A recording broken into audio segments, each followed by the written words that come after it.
I think it was 2005. Or maybe I just wanted to be a year with a name, a number I can hold on to like a railing in a dark house. Everything feels so thin when I try to touch it, like wet newspaper. I was driving. I remember that much. I was in a cab of a Peterbilt, hauling a load of scrap mail down to the jagged throat of West Virginia. But when I look down at my hands in the memory, they don't look like a man's hands. They look small, the fingernails bitten down to the quick, with creases of grease and mountain dirt trapped under the edges. Maybe I imagined that part. Maybe I was just tired. The heat was a physical weight. It wasn't just hot, it was thick. It was a kind of heat that makes the asphalt look like it's melted. Turn the road into a black, shimmering river that might just swallow the tires whole. I remember watching the heat waves rise off the hood, distorting the trees until they looked like long, green fingers reaching for the sky. The colors were wrong, I think. The sky wasn't blue. It was a bruised kind of yellow like an old tooth. I was struggling to stay focused. I had this egg salad sandwich I bought a Sunoco 3 counties back.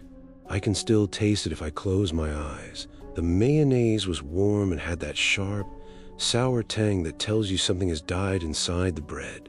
I kept taking small bites of it anyway, just to have something to do, just to feel the grit of the black pepper against my teeth. My stomach was doing slow, oily flips, and the smell of the cab, a mix of stale diesel, old sweat in that turning egg, was making my head swim. I remember the sound of the load behind me. It was all scrap metal, twisted rebar, and old washing machine drums. It shifted whenever I took a curve, a low, tectonic groan that vibrated to the seat and into my spine. The rain wasn't falling yet, but the air felt like it was holding its breath, waiting for the sky to break. I had this plastic tarp over the back of the scrap. It was a cheap, blue thing I bought at a hardware store that smelled like sawdust and motor oil. The sound of wind hitting that tarp is something that lives in the back of my skull now. It's a flat, snapping sound. Clack thud, clack thud. It's the sound of something trying to tear itself away, but being held down by ropes that are too tight. When a stray drop of rain finally hits it, the sound is hollow, like a finger tap on an empty plastic jug. It's a lonely sound, the kind of noise that makes you realize how far you are from another living soul. It's not like the sound of rain on a roof or a window. There's no comfort in it. It's just plastic and vibration, and the cold, gray way of the water. It's the sound of being small and covered up, of hiding under something that isn't really strong enough to protect you from what's coming. I pulled into a runaway truck ramp. I didn't need to. My brakes were fine. They were whistling a bit, a high-pitched metallic scream that sounded like a tea kettle left on the stove, but they held. I pulled in because I saw something. The ramp was just a long, steep scar of gravel cut into the side of a mountain. It felt like a stage, right in the center of that gravel path. Perfect, like centered, as if someone had used a ruler, was a cooler. It was one of those old-fashioned, steel-belted ones. Silver. It looked like the kind of thing my father would have taken to the lake in 1984, but it was pristine. No rust on the body, though the hinges looked like they'd been dipped in acid, and it was shut tight with a heavy-duty padlock. A master lock, the big kind with a blue plastic bumper on the bottom. The air around that rang. It was heavy. It felt like the atmosphere right before a tornado hits. That sickly green pressure that makes your ears pop and the birds go silent. But there was no wind. The trees on either side of the ramp were perfectly still, like they were made of plastic. I didn't get out. I remember my hand reaching for the door handle, but my fingers felt like lead. They wouldn't move. I just sat there in idling cab, the engine vibrating under my boots, watching its silver box through the bug-splattered windshield. Every few minutes, the cooler would twitch. It wasn't slide. It didn't move across the gravel. It was a sharp, violent jerk, as if something inside had just slammed its weight against a metal wall. Thump. The gravel underneath, It didn't even crunch. It was a self-contained violence. Then it would be still again for a long time. Then jerk, a sharp, lateral snap, like a neck breaking. I looked for tracks in the gravel. There were none. No tire marks from a car that might have dropped it off. No footprints from a person who might have carried it. The dust on top of the cooler was thick and gray, and it hadn't been disturbed by the mountain breeze. It looked like it had grown out of the ground. A cold sweat broke across my neck. It had nothing to do with the failing AIC or the heat outside. This was the kind of cold that starts in your marrow. I remember looking at my reflection in the side mirror. My face looked different, younger, smaller. Maybe I was crying, but I can't be sure. The memory gets fuzzy there, like static on a television screen. I didn't open it. Thank God I didn't open it. I put the rig in reverse. The backup alarm started. Beep, beep, beep, and it sounded like a funeral bell in that silent hollow. I backed out slowly, the gravel popping under the heavy tires, my eyes locked on that silver box. I kept the headlights on it as I swung the trailer around. The cooler gave one last massive jerk, nearly tipping over, and then the darkness of the mountain took it. I drove for hours after that. I don't remember where I went. I just remember the road. But the thing is, I'm looking at the road right now. The dashboard is sticky. I can feel the heat waves rising off the hood, making the trees look like melting wax. My stomach feels sick, and there's a half-eaten egg salad sandwich sitting in the passenger seat, the mayonnaise turning yellow in the sun. I look down at my hands on the steering wheel, and they're small. They're the hands of a child who shouldn't be driving a truck, but I can't let go. I look up, and there it is, the runaway truck ramp. I think I've been here before, or maybe I never left. The silver cooler is sitting right in the middle of the gravel, perfectly centered. It just gave a sharp, violent jerk. I'm pulling over now. My brakes are screaming like a tea kettle. I think I need to see what's inside. I think I've always been in this truck, in this heat, waiting to open that lock. I can hear the blue tarp snapping in the wind behind me. Clack thud, clack thud. I think I'm gonna get out this time. Story 2. I keep trying to say this out loud, but my throat closes up like it did back then, or maybe like it still does. The words feel too heavy, like if I push them too far, they'll crack the air, and everything will spill out again. It was when I was a kid, I think, small enough that my sneakers dangled off the seat, and my hands could barely wrap the whole steering wheel. But it was winter of '08 too. The dates get all twisted in my head, like two pictures laid on top of each other, and the edges don't match. The colors were wrong, I think. Snow too white, sky too flat gray, everything a little too large, the way things look when you're lying on the ground looking up at the grown-ups. We'd taken a wrong turn outside Asheville. That's what the little screen on the dash kept blinking, the one that was supposed to know the way. I remember the truck cab smelled like old coffee, and the plastic pine tree hanging from the mirror that had lost its scent years ago. The trailer behind me was loaded with whatever we were moving that day. Furniture maybe, or boxes of clothes. I can't fix it right in my mind. The gears made this grinding sound. I tried to keep us straight, a low metal complaint that vibrated up through the seat into my bones. The shoulder dropped off sharp on the right. Snow piled high and untouched. No plow had come through in what felt like forever. I kept glancing at the side mirror, watching the trailer tires slip and catch, the whole rig leaning just enough to make my stomach drop the way it did on the big slide at the county fair when I was little. The road narrowed, trees pressing in close on both sides, their branches heavy with eyes that clicked softly when a wind moved them. Not real wind, just a breath.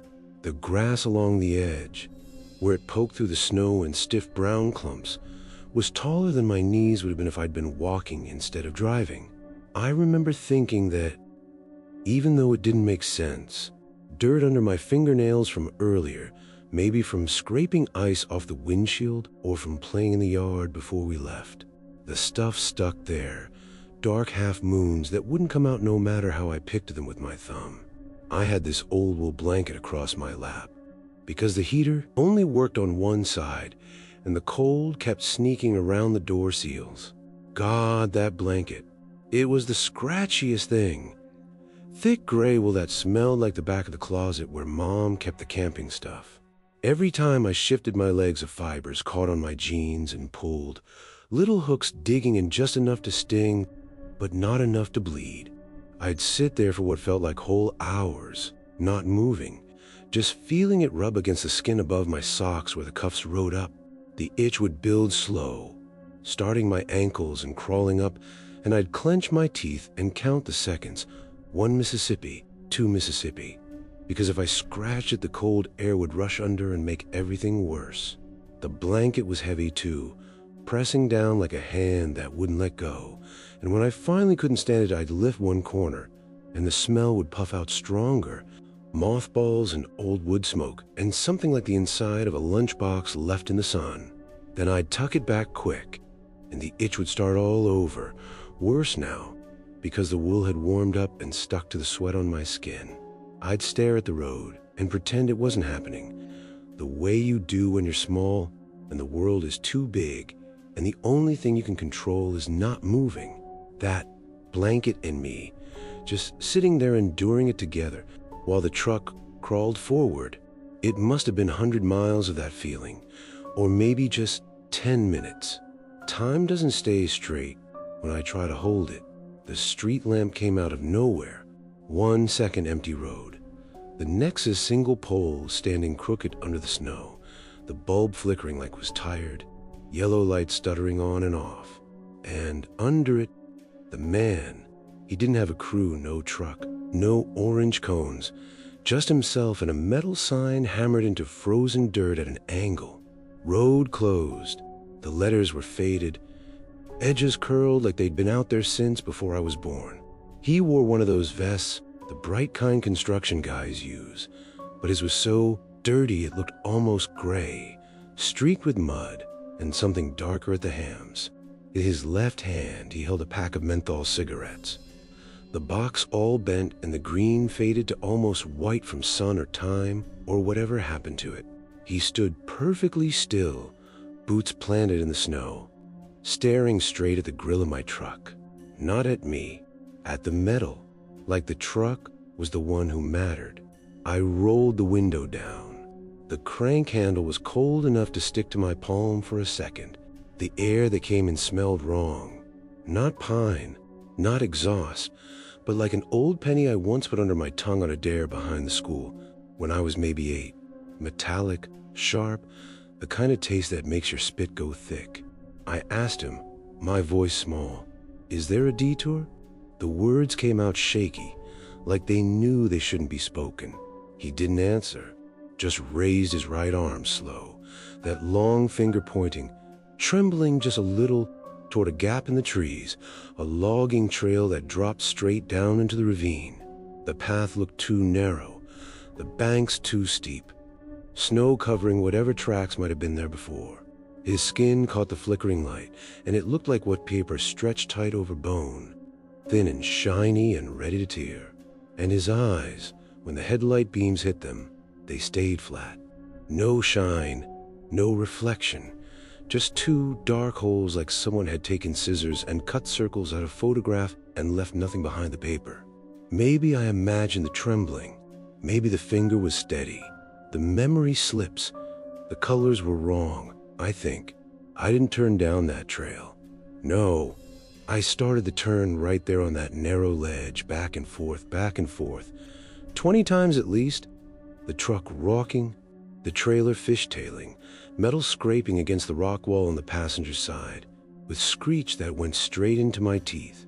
Each time the wheel turned, the whole cab tilted, and my heart slammed so hard I could feel it in my throat. Snow sprayed up against the windows. The blanket slid off my lap, and I didn't even pick it up. The itch was gone, replaced by something sharper. When I finally got us pointed the right way, back the way I'd come, the road looked longer than before, the trees leaning in farther. I glanced in the side mirror, the one with the spider web crack. Running through it from that time, I backed into the fence post. The man wasn't standing by the sign anymore. The sign was still there, crooked, the word close half covered in fresh snow.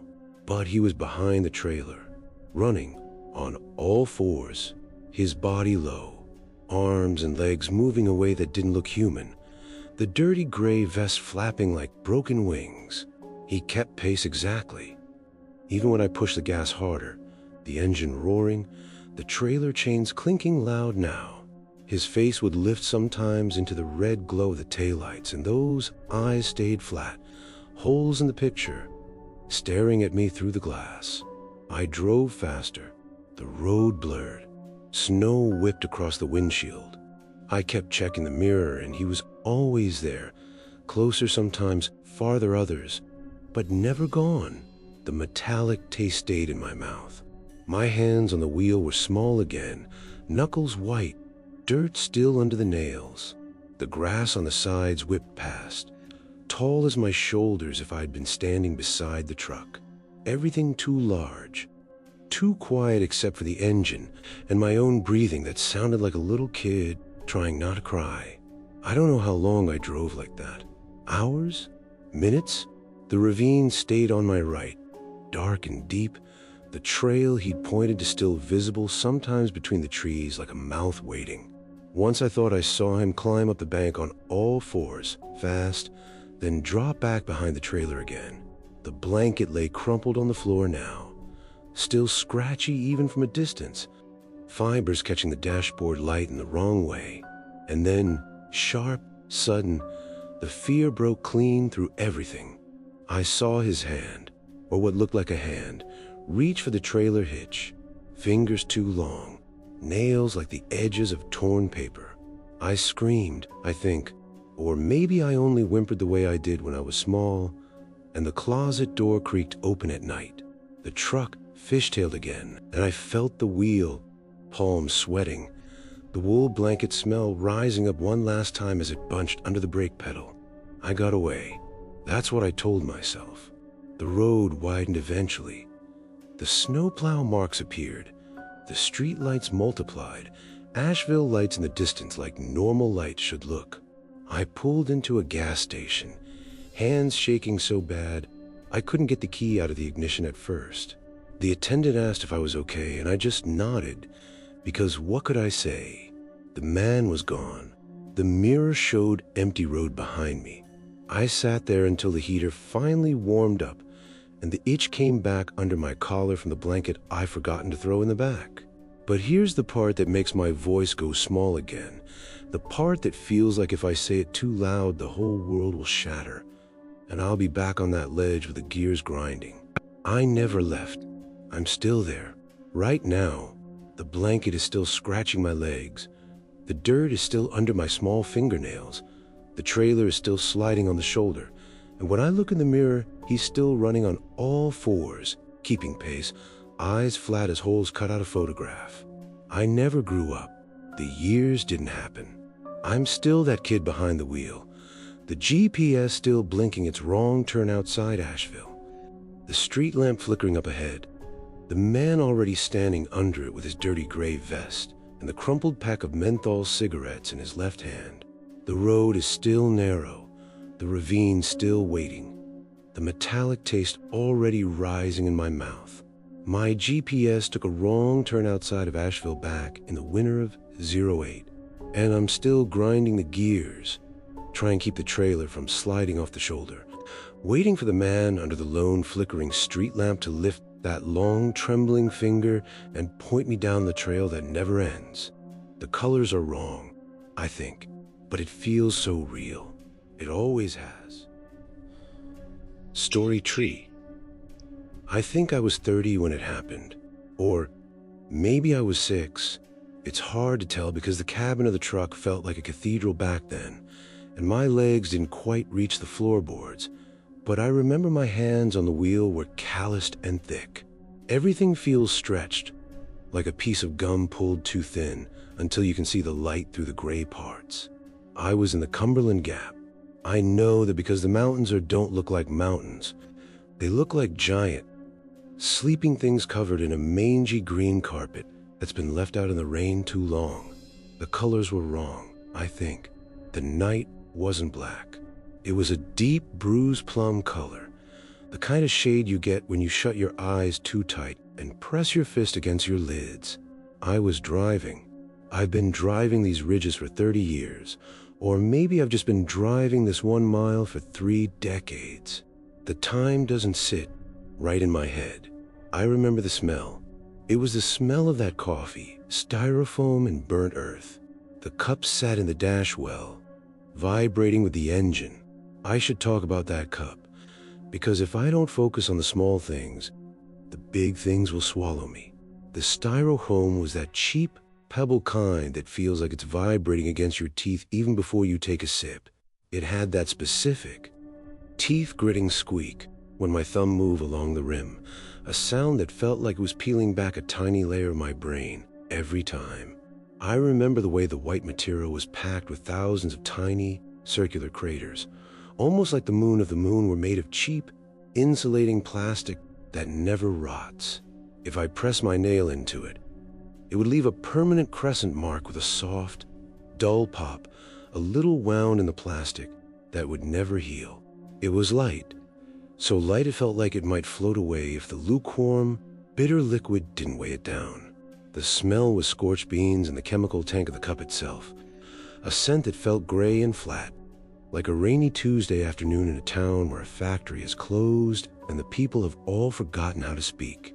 It was a boring, heavy kind of presence, just sitting there, mocking the silence of the woods outside. The CB radio had been a desert of static for hours, just that dry, electronic wind that makes you feel like you're the last person left on the planet. I liked the static usually. It meant no one was looking for me. It meant I was just a ghost in a metal box moving through the trees. But then the sound changed. It wasn't a voice at first. It was a wet, rhythmic sound. Schlick, shuck, schlick. It sounded like someone in heavy boots walking through deep, thick mud. Or maybe like someone turning over a pile of wet laundry that had been sitting in a basement for a month. It was a heavy, organic sound that had no business coming out of radio. I reached out to turn the squelch knob, my fingers feeling clumsy and large, like they weren't mine. Maybe I imagined the mud sound. Maybe it was just the interference in the power lines overhead. But the power lines looked like long, black veins against that purple sky. And they didn't seem to be carrying electricity. They seemed to be dripping. Then the voice came through. He's reaching for the dial now. The voice said. I froze. My heart didn't race. It slowed down, becoming a heavy, cold stone in my chest. The voice didn't sound like a stranger. It didn't sound like some trucker from Ohio or a kid playing with a base station. It sounded exactly like me. Not the way I hear myself in my head, but the way I sound on a recording. Thinner, a bit more desperate, with that hitching breath I've tried to hide since I was a boy. He's pulling his hand back. The voice whispered. He's feeling the sweat on the back of his neck. It feels like a cold spider crawling under his collar. I yanked my hand away from the radio. My breathing was shallow, the sound of it echoing in the cramped cab. I looked out the windshield, but the road was just a ribbon of gray disappearing into the dark. The trees seemed to be leaning in, their branches scratching at the air like they wanted to catch the chrome of my mirrors. He's looking at the trees, the voice said to the speaker. The sound was crisp, despite the static. He's wondering if they're moving. He's thinking about the dirt under his fingernails and how he can't remember the last time he washed them. I looked down at my hands. I saw the grease trapped in the creases of my skin. I saw a small, jagged tear in the cuticle of my thumb. I hadn't noticed that before. How could the radio know about my fingernails? I felt a sudden, sharp memory of being 7 years old, sitting in the dirt behind our trailer, digging for something I never found. My nails had been dirty then, too. The height of the grass back then was terrifying. It was taller than my head, a green forest of serrated blades that hid the world. Now he's taking a sip of the coffee, The voice said, "It's cold. It tastes like plastic and old mistakes." I didn't want to do it. I fought the urge, but my hand moved as if it were on a string. I picked up the styrofoam cup. I felt the squeak of the plastic against my skin. I took a sip. It was cold. It tasted exactly like the voice said it would. It tasted like something that had been dead for a long time. I grabbed the microphone. I keyed it so hard I thought the plastic casing would snap. "Who is this?" I screamed. "Knock it off. I'll find, do you hear me? I'll find where you're transmitting from." I let go of the button, waiting for the silence, waiting for the click of the transmission ending, but it didn't end. The speaker remained live, and when I spoke, the voice spoke with me. We were perfectly synchronized. Every syllable, every frantic breath, every crack in my vocal cords was mirrored perfectly by the radio. It wasn't an echo. An echo comes after. This was during. It was as if two of me were occupying the same space, one made of meat and bone, and one made electricity and hate. "I'm going to turn it off," I said, my voice trembling. "I'm going to turn it off," the radio said, the tone flat and mocking. I grabbed the power knob and twisted it. I felt the click. I saw the little red light on the display die. The cab went dark, save the dim glow of the dashboard gauges. "He thinks the power matters," the voice whispered from the dead speaker. I jumped, my head hitting the roof of the cab. The radio was off. The wires were probably frayed. The fuse was probably blown, but the voice was still there. It was louder now, fuller, as if it were sitting in the passenger seat, right next to me. I looked over, but there was only the empty seat, the vinyl cracked and peeling away that looked like a map of a country that doesn't exist. "In 5 minutes, the voice said, there will be a deer, a buck. His antlers will be velvet and red. He won't move. You'll hit him at 60 miles an hour. The glass will spray. It will look like diamonds, I think. It will look like stars falling into your lap. One piece will go into your left eye. You won't feel it at first. You'll just wonder why the world went half dark." I slammed on the brakes. The tires screamed, a high, piercing sound that set my teeth on edge. The trailer jackknifed it slightly, the scrap metal in the back groaning like a chorus of dying animals. I came to a halt in the middle of the road. Silence rushed in, thick and suffocating. "He's stopping," the voice said. "He thinks he can change the clock. He's forgotten that the road only goes one way." I peered through the windshield. There was no deer, just the road, the purple sky, and the trees. I sat there for a long time, the engine idling, the vibration of the floorboards making my feet go numb. My heart was thudding against my ribs, a dull, rhythmic beat. Thump, thump, thump, thump. I looked at my watch. The hands weren't moving. They were just twitching back and forth over the Nova 3. I decided to turn around. I didn't care about the load. I didn't care about the company. I just wanted to get out of the gap. I began to back up, the trailer swinging wide. As my headlights swept across the woods, I saw them. They weren't deer. They were people, or they looked like people from a distance, standing in the high grass at the edge of the forest. They were tall, too tall, and their limbs were thin as saplings. They weren't moving. They were just standing there, watching the truck. The grass was up to their waists, and I remembered how it felt to be small in the weeds, how the world disappeared when you sat down. "He's seeing us now," the voice said. "He's remembering the tall grass. He's remembering the thing he dug for behind the trailer." I shifted into gear and floored it. I didn't turn around. I just drove forward, faster and faster. The needle on the speedometer climbed. 50, 60, 70. The truck was shaking, the scrap metal in the back screaming as it bounced against the bed. "Any second now," the voice whispered. "The diamonds, the stars." I closed my eyes. I couldn't help it. I waited for the impact. I waited for a spray of glass, for the cold intrusion to shard into my eye.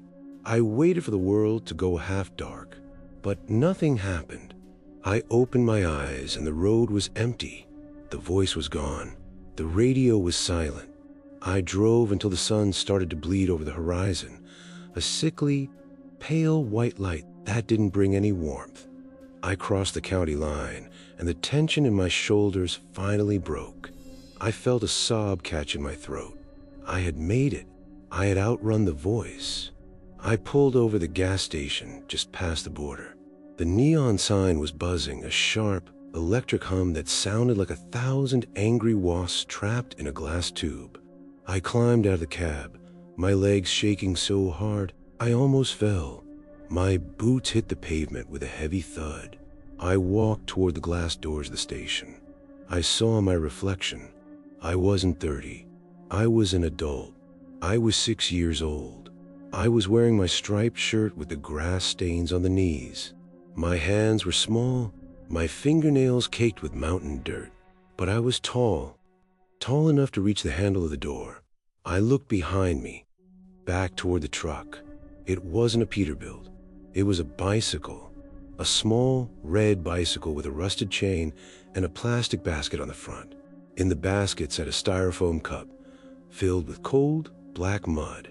I looked at the road I had just come from. It wasn't a highway. It was just a long, gravel driveway of the trailer park. The mountains were still there, leaning in, their green, mangy carpet smelling of rot. I felt a cold sweat break across my neck.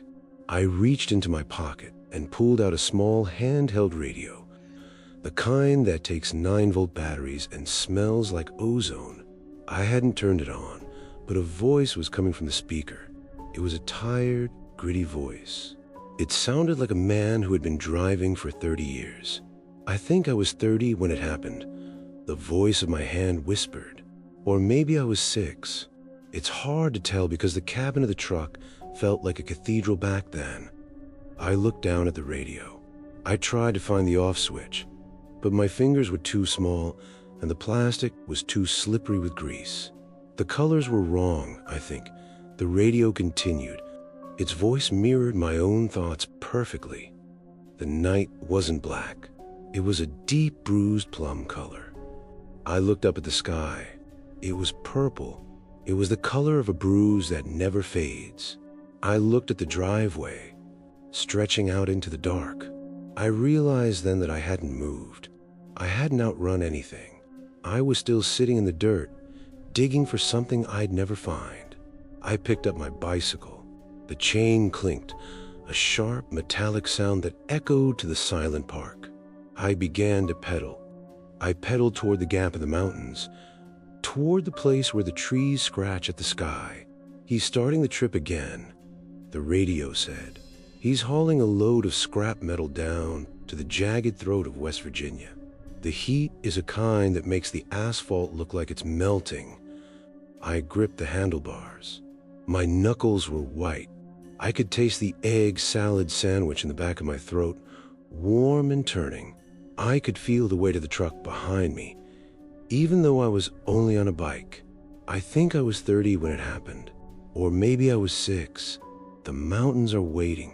The voice is already narrating the next turn, and I have to keep driving, because the road only goes one way, and I've been on this mile for a long, long time. Story 4. I try to tell the way it happened, but my voice cracks every time, like the words are too sharp and might cut me open if I say them right. It feels like it was when I was small, even though the calendar said June, and I was supposed to be grown, making a delivery to that furniture warehouse on the other side of the mountains. My sneakers barely touched the pedals, I think. The colors were wrong that day. Too bright in places and too washed out in others. The way the world looks when you press your face into a pillow too long and then open your eyes. Maybe I imagined the part where I was driving at all, but it felt so real. The way the steering wheel was too big around my small hands. The dirt still packed under my fingernails from helping load boxes earlier, dark pressings that I kept picking at with my thumb. until the skin around them stung. The rain was coming down so hard, turned everything into a gray smear outside the windshield. The kind of June downpour that makes the wipers sound like they're fighting for their life. I'd driven the Blue Ridge Parkway more times than I could count. Or at least that's what I told myself. But the little mile markers kept sliding past like they were in the wrong order.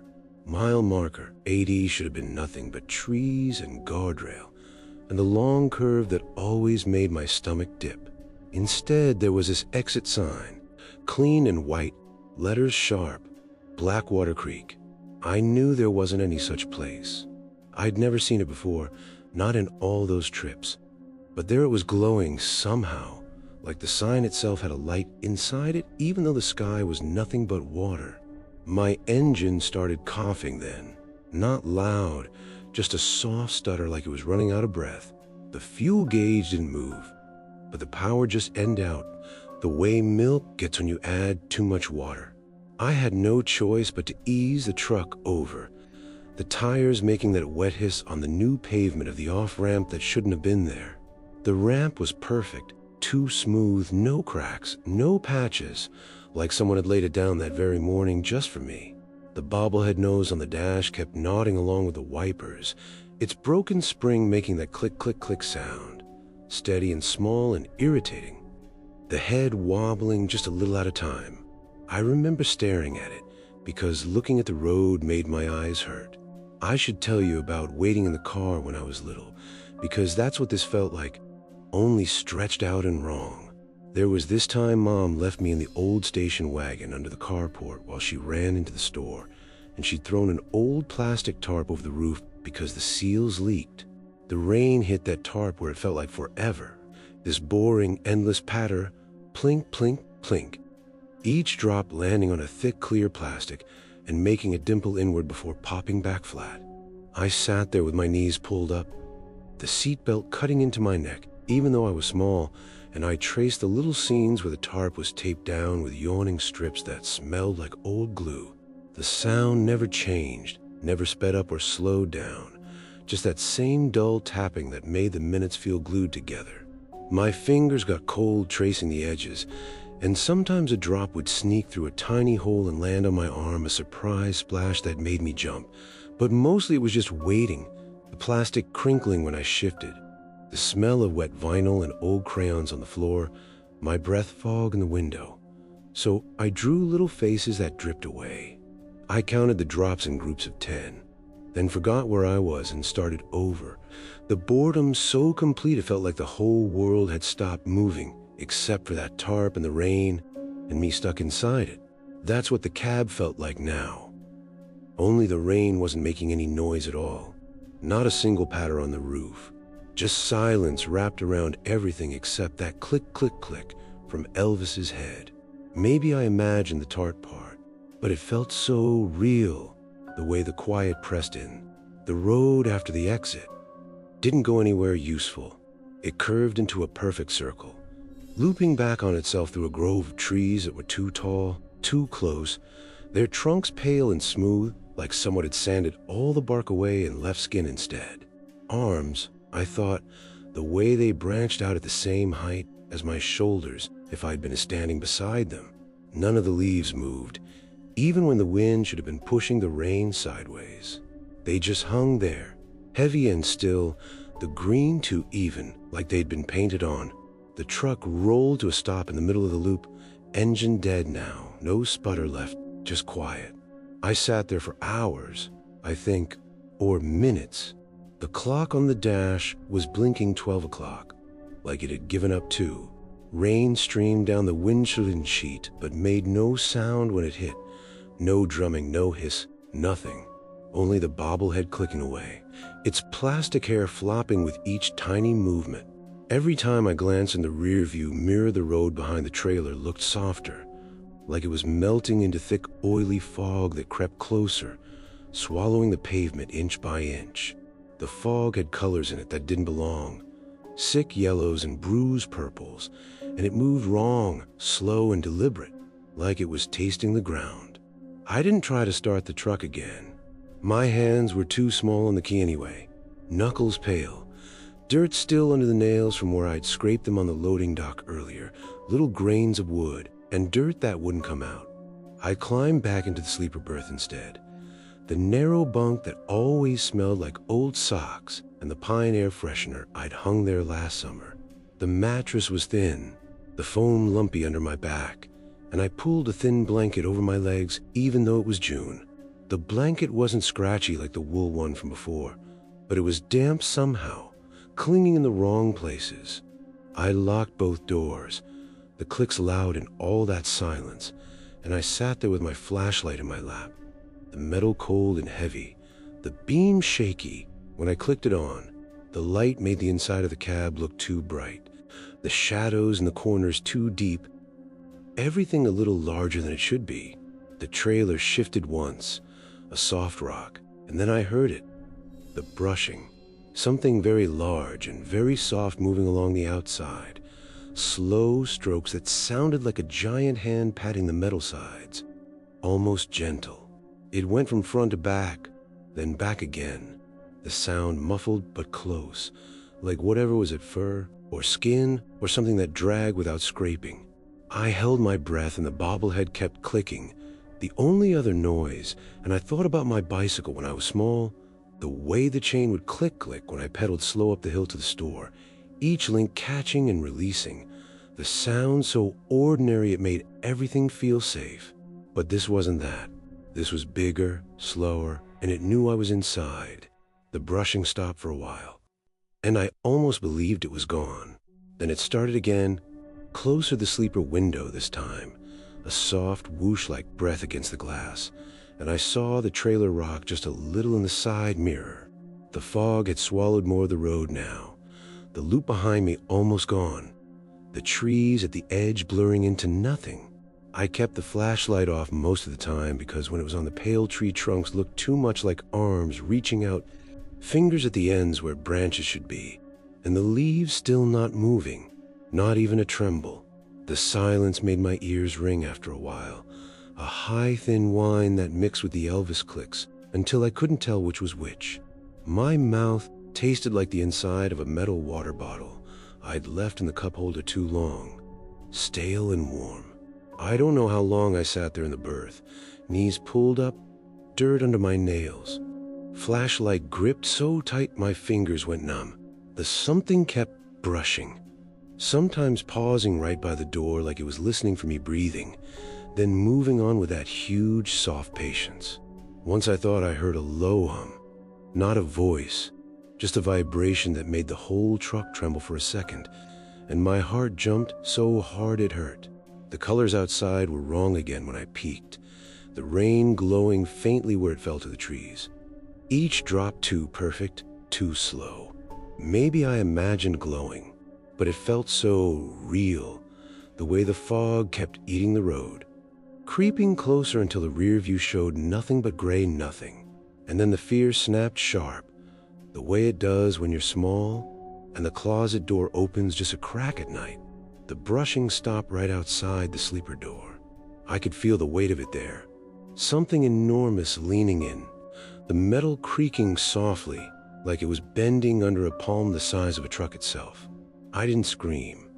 I just sat smaller, blanket pulled to my chin, the click, click, flick filling my head until it was the only sound left in the world. But here's the part that makes my hands shake when I try to say out loud. The part that feels like if I speak it too clearly, the cab will tilt, and I'll be right back there with the engine dead, and the rain not making noise. I never left. I'm still there, right now. The downpour still turning the world gray. The bobblehead Elvis is still clicking its broken rhythm on the dash. My small feet still not quite reaching pedals. The dirt still packed under my fingernails from loading those boxes that never got delivered. The extra exit is still glowing up ahead at mile marker 80. The road still looping to the pale trees that don't move. The fog still dissolving everything behind the trailer. The something large and soft is still brushing along the sides, patient and huge, waiting for me to open the door or turn the key or just look in the mirror one more time. I never grew up. The years didn't happen. I'm still that kid in the sleeper berth, flashlight in my lap, listening to the silence wrapped around the click, click, click, waiting for the brushing to stop or start or come through the glass. I was running late on a delivery to a furniture warehouse in the middle of a June downpour, and the exit is still there, clean and waiting. The engine already started to sputter as I coast to the ramp that loops forever. The trees already pale and still, the rain already fall without a sound except for the small, endless clicking that never, ever stops. The colors are wrong, I think, but it feels so real. It always has. I think I was 6 when I first learned that shadows aren't just the absence of light. Or maybe I was 35. The numbers feel like they're made of smoke, curling away whenever I try to grab them. My voice feels thin today, doesn't it? Like if I speak too loud, I'll just crumble into a pile of dry leaves. I'm trying to remember the Clinch Mountains, the way they looked back then or the way they look now. It's hard to tell the difference when the air is this thick. Everything about that day felt too large. The cab of the truck felt like a cathedral, the steering wheel a great black halo I had to wrestle with just to stay on the road. The mountains didn't look like hills. They looked like teeth, jagged and yellow by the dying sun. The colors were wrong. I think the sky wasn't that soft, evening blue you see on postcards. It was a bruised, sickly purple, the color of a grape that's been stepped on in the dirt. I remember the sound of my bicycle chain. Wait, no, it was a hum of the diesel engine. But in my head, I can still hear that rhythmic clink, clink, click of a rusted chain against a metal guard, the way it sounded when I'd pedal through grass that was taller than my head. Back then, the grass felt like a forest. You could get lost in it and never come out, and your mother would call your name, but her voice would sound like it was coming from the bottom of a well. I was deadheading. That's what they call it when the trailer is empty. It's a lonely way to drive. The back of the truck bounces over every pebble, every crack in the asphalt, making a hollow thumb shudder that echoes through your teeth.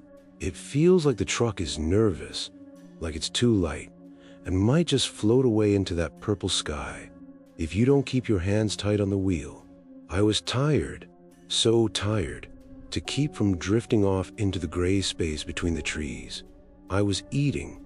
The nacho rings were in a crinkly, clear bag with a faded yellow label. No brand, just cheese-flavored snacks, printed in a blocky, uncaring font. They'd gone soft in the humidity trapped in the cab, losing that sharp, satisfying snap and turning into something spongy and resistant. When I bit down, they didn't crunch. They sort of collapsed against my teeth like damp cardboard. The orange dust was thick and gritty, sticking to the salt sores on my lips and staining my fingertips a sickly, artificial sunset hue. It was a dull, repetitive sensation. Chewing, swallowing, the faint taste of stale corn and chemical salt. A boring cycle that kept my jaw moving while the rest of the world felt like it was slipping away into the gray fog of the Clinch Ridges. Each ring was a tiny, stale circle of nothing, a mundane little tragedy played out against the roof of my mouth. I remember focusing on that salt sting. It was the only thing that felt real. Maybe I imagined this part, but the shadows on the road seemed to be reaching for the tires. They weren't just long, they were sharp. They looked like they could cut the rubber right off the rims. I kept my eyes on the road, watching the white lines disappear under the hood. Zip, zip, zip. It's a hypnotic thing, watching those lines. It makes you forget who you are. It makes you feel like you've always been in this cab, always eating these soft nacho rings, always driving towards sun that never quite finishes setting. I happened to glance at my side view mirror. I wasn't looking for anything. It was just a habit. You check the mirrors to make sure the trailer isn't swinging, to make sure you're still centered in the world. I expected to see the empty expanse of a flatbed, just a long stretch of weathered wood and rusted tied-down rings. But the flatbed wasn't empty. There were hands. They were gripping the very edge of the trailer frame. Right at the back, I was doing 60 miles an hour on a straightaway, the wind whipping to the mountains, but those hands were steady, They didn't look like human hands. Not really. The knuckles were too prominent, like white stone shoved under thin, translucent parchment. The fingernails were long, cracked, and blackened at the tips, as if whoever they belonged had been digging through cold or wet mountain dirt for a lifetime. I blinked. I rubbed my eyes, orange dust smearing across my eyelids. "I'm just tired," I whispered. My voice sounded like a stranger's. The light is playing tricks. The purple sky is making things look wrong. But when I looked back, the hands were still there, and they were moving, slowly. So slowly it made my skin crawl like a colony of ants. A head began to rise over the edge of the bed. It didn't have hair. No, it was perfectly smooth, and the skin was that same bruised plum color as the sky. It looked wet, like it had just crawled out of a swamp or a very deep, very old hole in the earth. It didn't have a forehead or chin. It was just a shape, and it didn't have a face. Not a face like yours or mine. There were no eyes to blink, no nose to breathe the mountain air. Instead, there was a series of horizontal slits cut into the flesh. They looked like gill slits, or maybe like the vents on a machine. 5 or 6 of them, stacked from where the brow should be down to the throat. And they were weeping. A thick, dark fluid, not quite blood, more like old oil or stagnant pond water, was oozing out of those slits and running down the front of its head in slow, rhythmic pulses. It didn't look at the road.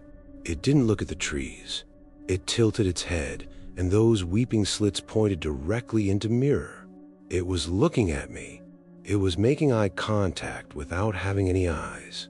I felt a jolt of ice-water clarity. This wasn't a dream. This wasn't a fuzzy part of the memory where the edges blur. This was sharp. This was violent. I could see the way the wind didn't even ruffle its skin. It was perched there, solid and heavy, defying the speed of the truck. I screamed, but no sound came out.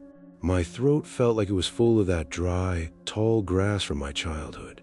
I did the only thing I could think of. I slammed on the brakes. The truck bucked. The empty trailer behind me shrieked. The metal groaning as the tires locked up and smoke began to billow from the wheel wells. I expected to see the thing fly off, to see that plum-colored shape tumble down the asphalt like a discarded rag. But it didn't fly off. Instead, I felt the way the truck shift. It was a massive sudden pressure, as if a boulder had been dropped on the roof of the cab.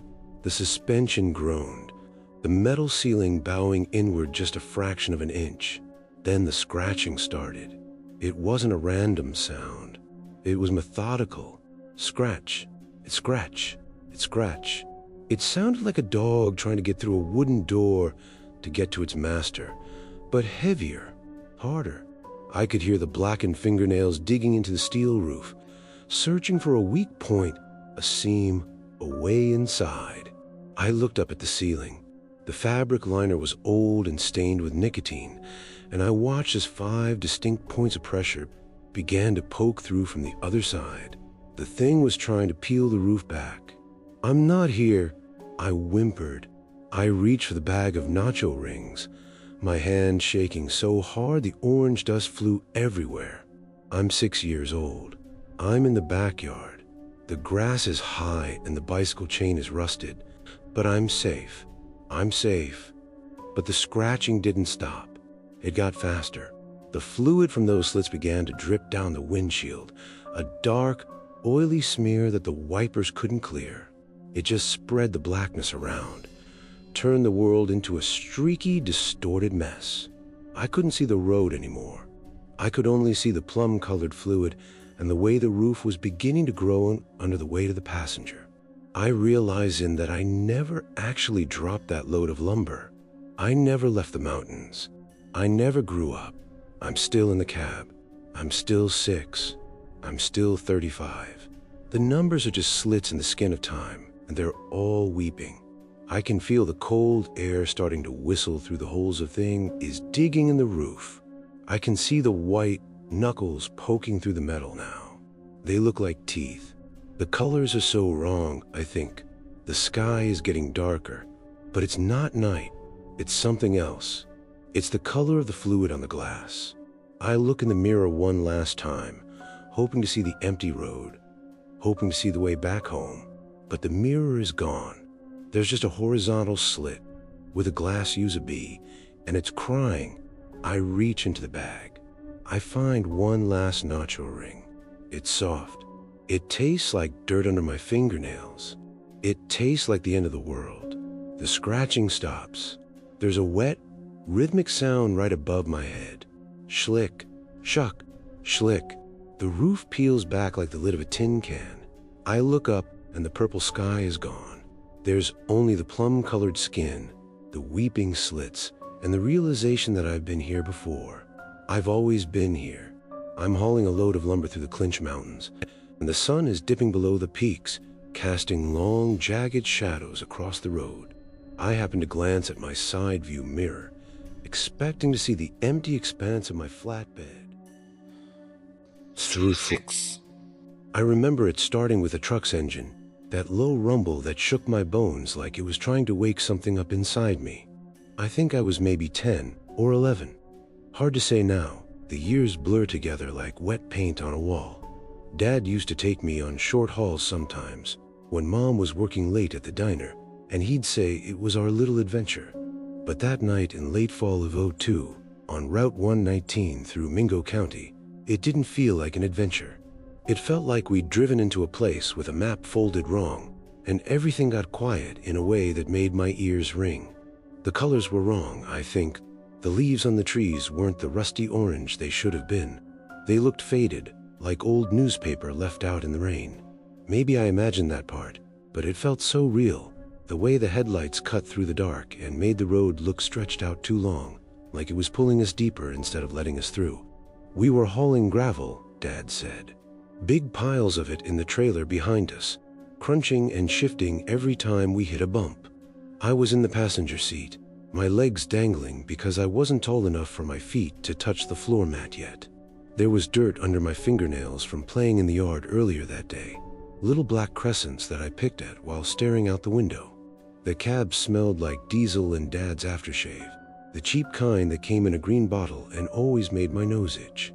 He had the CB radio on, tuned to some channel where other truckers mumbled about traffic or weather, their voices crackling like dry leaves underfoot. I liked listening to them. It made me feel grown up, like I was part of the road too. But then the interference started. Not the usual pop and hiss. This was a wet, rhythmic clicking, like a tongue hitting the roof of a mouth, over and over, slow and deliberate. Dad fiddled with the knob, muttering under his breath, but it didn't stop. It got louder, filling the cab until it pressed against my eardrums like fingers poking in too deep. I shifted in my seat, the vinyl sticking to the back of my thighs where my shorts rode up. It was cold out, but Dad kept the heat low to save gas, so I had my jacket zipped tight. Next to me on the dash was a crinkled bag of salt and vinegar chips, the kind from the gas station with the greasy fingerprints still on the foil. I'd begged Dad to buy them at our last stop, and now they sat there half-eaten, the sharp smell mixing with everything else. The clicking kept going, and the cab light overhead started flickering. Not fast like a strobe, but slow, like it was breathing. In and out, dimming the whole space until shadows crawled across the dashboard. I looked at Dad, but his face was half lit, his eyes fixed on the road, and he didn't say anything. Maybe he didn't hear it the way I did. The air began to hum then, right there in the seat beside me. It wasn't a sound you heard with your ears. It was heavier, like a weight settling on your chest, making it hard to draw a full breath. I pressed my hand against the window, feeling the cold glass bite into my palm, and outside, the trees lining the route didn't look right. They were too tall, too still, like rows of people standing shoulder to shoulder, waiting for something.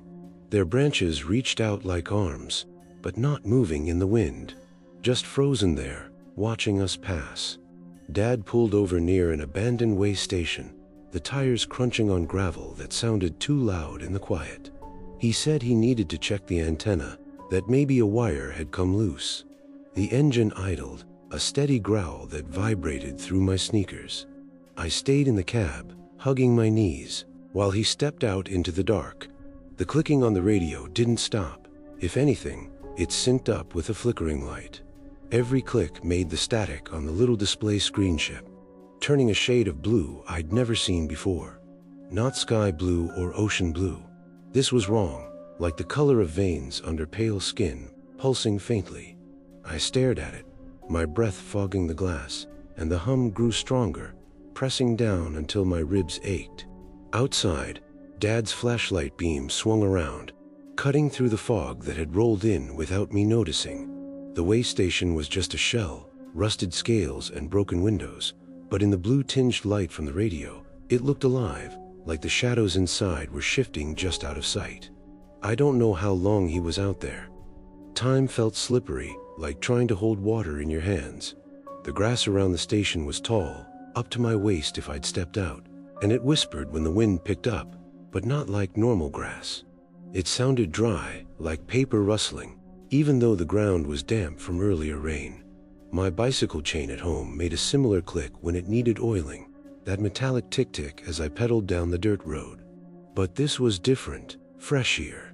I reached for the chips to distract myself, the bag crinkling loud in the silence, but the salt stung a cut on my finger I didn't remember getting. The hum pressed harder, and I gasped, clutching at my chest. It felt like the sound had weight, like it was sitting on me, squeezing the air out slow. Dad climbed back in, slamming the door, and said something about the antenna being fine. His voice sounded far away, muffled through the clicking. He turned the key, and we rolled back onto the route, but the trees still looked like people, their heads tilted as if listening to the radio too. I wanted to tell him, but the words stuck in my throat, dry as the chips. Now, thinking back, maybe I imagined the way the blue static spread. It started on the screen, but then it leaked out, tinting the whole cab. The dashboard glowed faintly, and even Dad's hands on the wheel looked bluish, like he was underwater. The road curved ahead, too sharp, the guardrails bending in ways that made my stomach twitch. Everything felt too large. The truck loomed over me, the seat swallowing me up, the sky pressing down through the windshield. It was quiet outside, too quiet. No crickets or distant horns, just the clicking and the hum. I closed my eyes, trying to picture home, the scratchy wool blanket on my bed that Mom always tucked too tight. That blanket was the worst, gray and itchy, the kind that left red marks on your skin if you moved wrong in your sleep.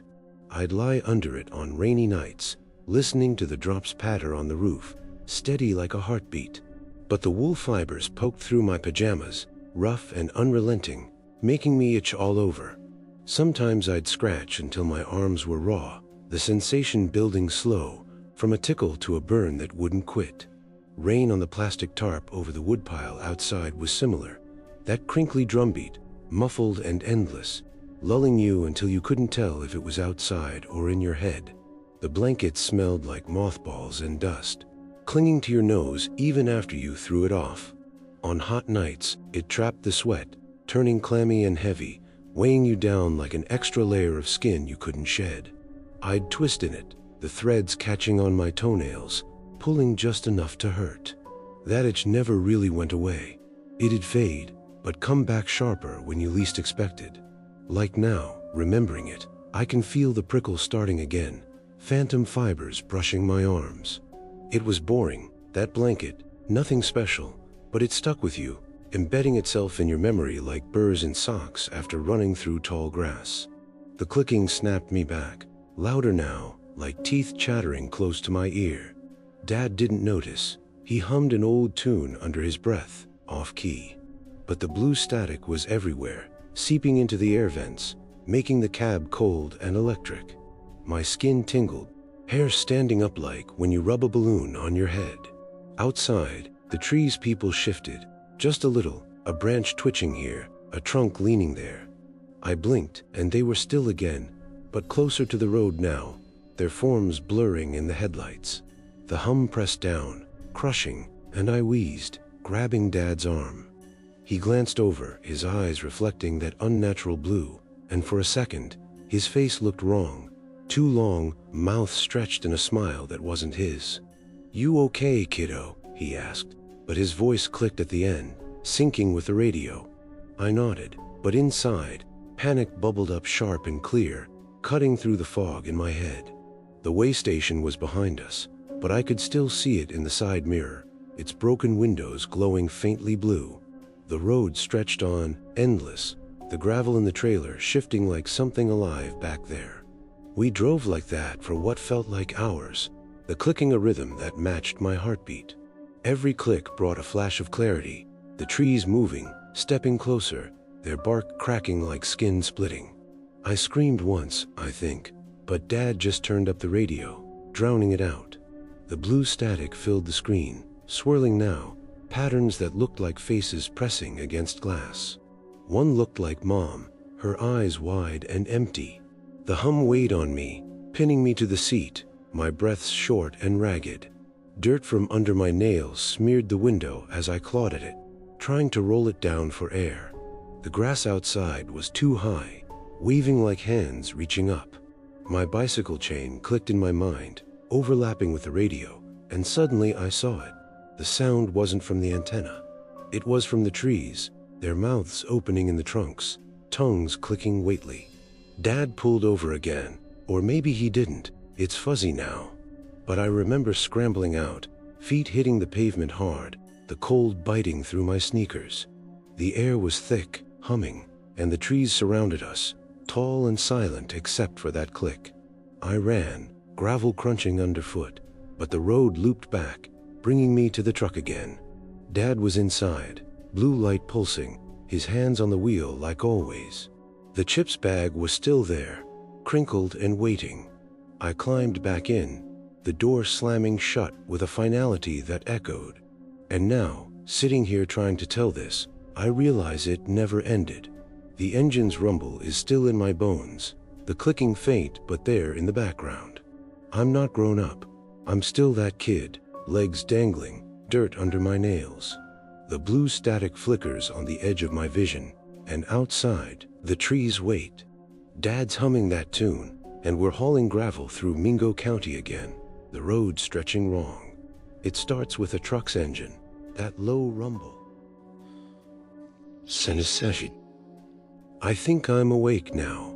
Or maybe this is just the part of the dream where the engine noise gets loud enough to feel like a headache. People tell me I've been driving these North Pass ridges for 20 years, and I have the logs to prove it. Stacks of yellowed paper with my own shaky handwriting. But sometimes, when the fog crawls over the hood of my rig, I feel like I'm still 7 years old, sitting in the dirt behind my father's garage. Everything feels too big. The steering wheel is a massive black halo that I can barely reach. The road is a gray ribbon that never ends. I was working the North Pass last Tuesday. At least, I think it was Tuesday. Days in the mountains don't really have names. They just have different shades of shadow. It was after midnight. The moon was a pale, sickly thing, like a thumbprint on a dirty window. I was hauling something heavy. I can't quite remember what was in the trailer. Maybe just a lot of empty space. The North Pass is usually a ghost road at that hour. No one goes up there unless they have something to lose or something to find. But there, right near the washout where the earth always seems to be trying to swallow the asphalt, I saw him, the flagman. Before I tell you about him, I need to explain the blanket. It's important, though I don't know why. I remember the blanket my mother gave me for the back seat of the old Ford. It was gray, the color of a wet sidewalk, and made of that heavy recycled wool that feels like it's trying to bite your skin. If you moved your legs even an inch, the fibers would snag against the fine hairs on your shins, creating a static heat that made you want to itch until you bled. It had a smell, too, a mix of cedar chest and old, damp basement. I'd spend hours tracing the rough, square patterns of the weave with a dirty fingernail, feeling the tiny knots of lint that had bowed up over years of washing. It was a heavy, suffocating sort of warmth, the kind that didn't really keep the cold out, but just reminded you that you were trapped underneath it. It felt like being buried in something that didn't love you. The air in the cab of my truck felt just like that blanket last Tuesday. Heavy, scratchy, wrong. I saw the glow of his lantern first. It wasn't a normal light. It didn't pierce the dark. It just kind of sat in it, a dull orange smudge that moved in a slow, hypnotic circle. I slowed my rig. My air brakes hissed, and the sound echoed off the rock walls of the gorge like a scream that had been cut short. I expected construction. I expected a hard hat and a radio. But as I rolled closer, the colors were wrong. I think his vest was orange, but it looked more like the color of a dried scab. And it wasn't a vest, really. As he stepped into the reach of my high beams, I saw the stitching. It looked like someone had taken old burlap potato sacks, the kind with a loose, brown weave, and sewn them directly onto a frame. No, not a frame. A body. He was wearing these yellow kitchen gloves. You know the ones. The kind you find under the sink, slightly greasy, smelling of lemon soap and old dishwater. They were far too small for his hands. The rubber was stretched so thin it looked like it was about to snap, showing the bulge of thick, knotted knuckles underneath. He held that lantern with a grip that was too tight, too still. I rolled the window down just a crack. The air that rushed in didn't smell like pine or mountain rain. It smelled like a wet dog that had been left in a hot car. It smelled like the stagnant water that sits at the bottom of a tire swing after a July storm. Roads closed? I asked. My voice sounded thin, like a piece of paper being torn. He didn't answer. He didn't have a mouth to answer with. I'm looking at him through the glass, and maybe I imagined this part, but his face, it wasn't a face. It was just a smooth, pale surface, like a piece of dough that had been flattened out. No eyes, no nose, just a slight indentation where the features should have been, reflecting the white glare of my headlights. He was just a shape in a burlap suit and kitchen gloves. He didn't wave me through. He didn't ask me to stop. He just raised one of those yellow-gloved hands and pointed toward the ravine. I looked over the edge. For a second, the mountain seemed to lean away from me. Down there, in the blackness between the hemlocks, I thought I saw something moving. Not an animal. It looked like a row of bicycles, small, rusted bicycles with the chains hanging off the gears, laid out in a perfect circle. I remember the sound of a bicycle chain, that oily, metallic clack, clack, clack when you flip the bike over to fix a flat. I heard it then, rising up from the dark, 1,000 chains spinning at once. The flagman moved closer to my door. I could hear the burlap rubbing against itself, a dry, rasping sound, like sandpaper on bone. He reached out. Those yellow gloves looked so bright, so violently yellow against the gray of the mountain. I didn't wait. I slammed the truck into gear. The engine roared, a sound of pure panic, and I floored it. I didn't care about the washout or the cliffside. I just kept my eyes locked on the white line in the middle of the road. I prayed. I haven't prayed in years, but I was whispering words I didn't even know I remembered, things about green pastures and still waters, while that smell of pond water filled the cab. I checked my rearview mirror once I was a mile down the ridge. The road was empty. No lantern, no burlap man. Just the black throat of the North Pass swallowing everything. I thought I was safe. I pulled into a rest stop near the border, my hands shaking so hard I couldn't even light a cigarette. I climbed out of the cab to get some air, and that's when I saw it. On the driver's side window, right where my head would have been, was a handprint. It was greasy and gray. It had the distinct texture of a kitchen glove. The little diamond-shaped grips on the palm were perfectly clear in the frost. And the smell. Even out in the open air, the smell of that stagnant, rotting water was so thick I gagged. I tried to wipe it off. I took a rag and some cleaner, but the print wouldn't budge. It wasn't on the outside of the glass. It was on the inside. I climbed back into the cab, my heart hammering against my ribs like a bird in a cage. I looked at the passenger seat, expecting to see a load of cargo, but instead, I saw that gray wool blanket, the one from my childhood. It was folded neatly, but it was wet. Dark, Swampy water was soaking into the seat cushions. I realized then that the humming hadn't stopped. It wasn't the engine. It was me. I was humming the tune to a commercial that hasn't aired since 1994. I looked down at my hands. They weren't the hands of a 50-year-old trucker. My fingernails were short and bitten down to the quick, with dark crevices of mountain dirt trapped underneath them. I was wearing a pair of corduroy pants with the knees worn white from crawling in the gravel. I tried to open the door, but it wouldn't budge. I'm looking out the windshield now, and the North Pass isn't there anymore. It's just the back of my father's garage. The sun is too bright, the grass is too tall, and the air smells like diesel and damp wool. I see the flagman again. He's standing by the woodpile. He's not wearing the high-vis vest anymore. He's just wearing my father's old work coat, but the burlap is still there, peeking out from the sleeves. He's holding a Hello Kitchen glove, waving it slowly, like he's trying to get my attention. I think I'm supposed to go to him. I think I've been trying to drive away from this spot for 20 years, but every road just loops back to the washout. Every mile marker is just another stitch in the burlap. Maybe I'm still in the back seat. Maybe the truck was never real.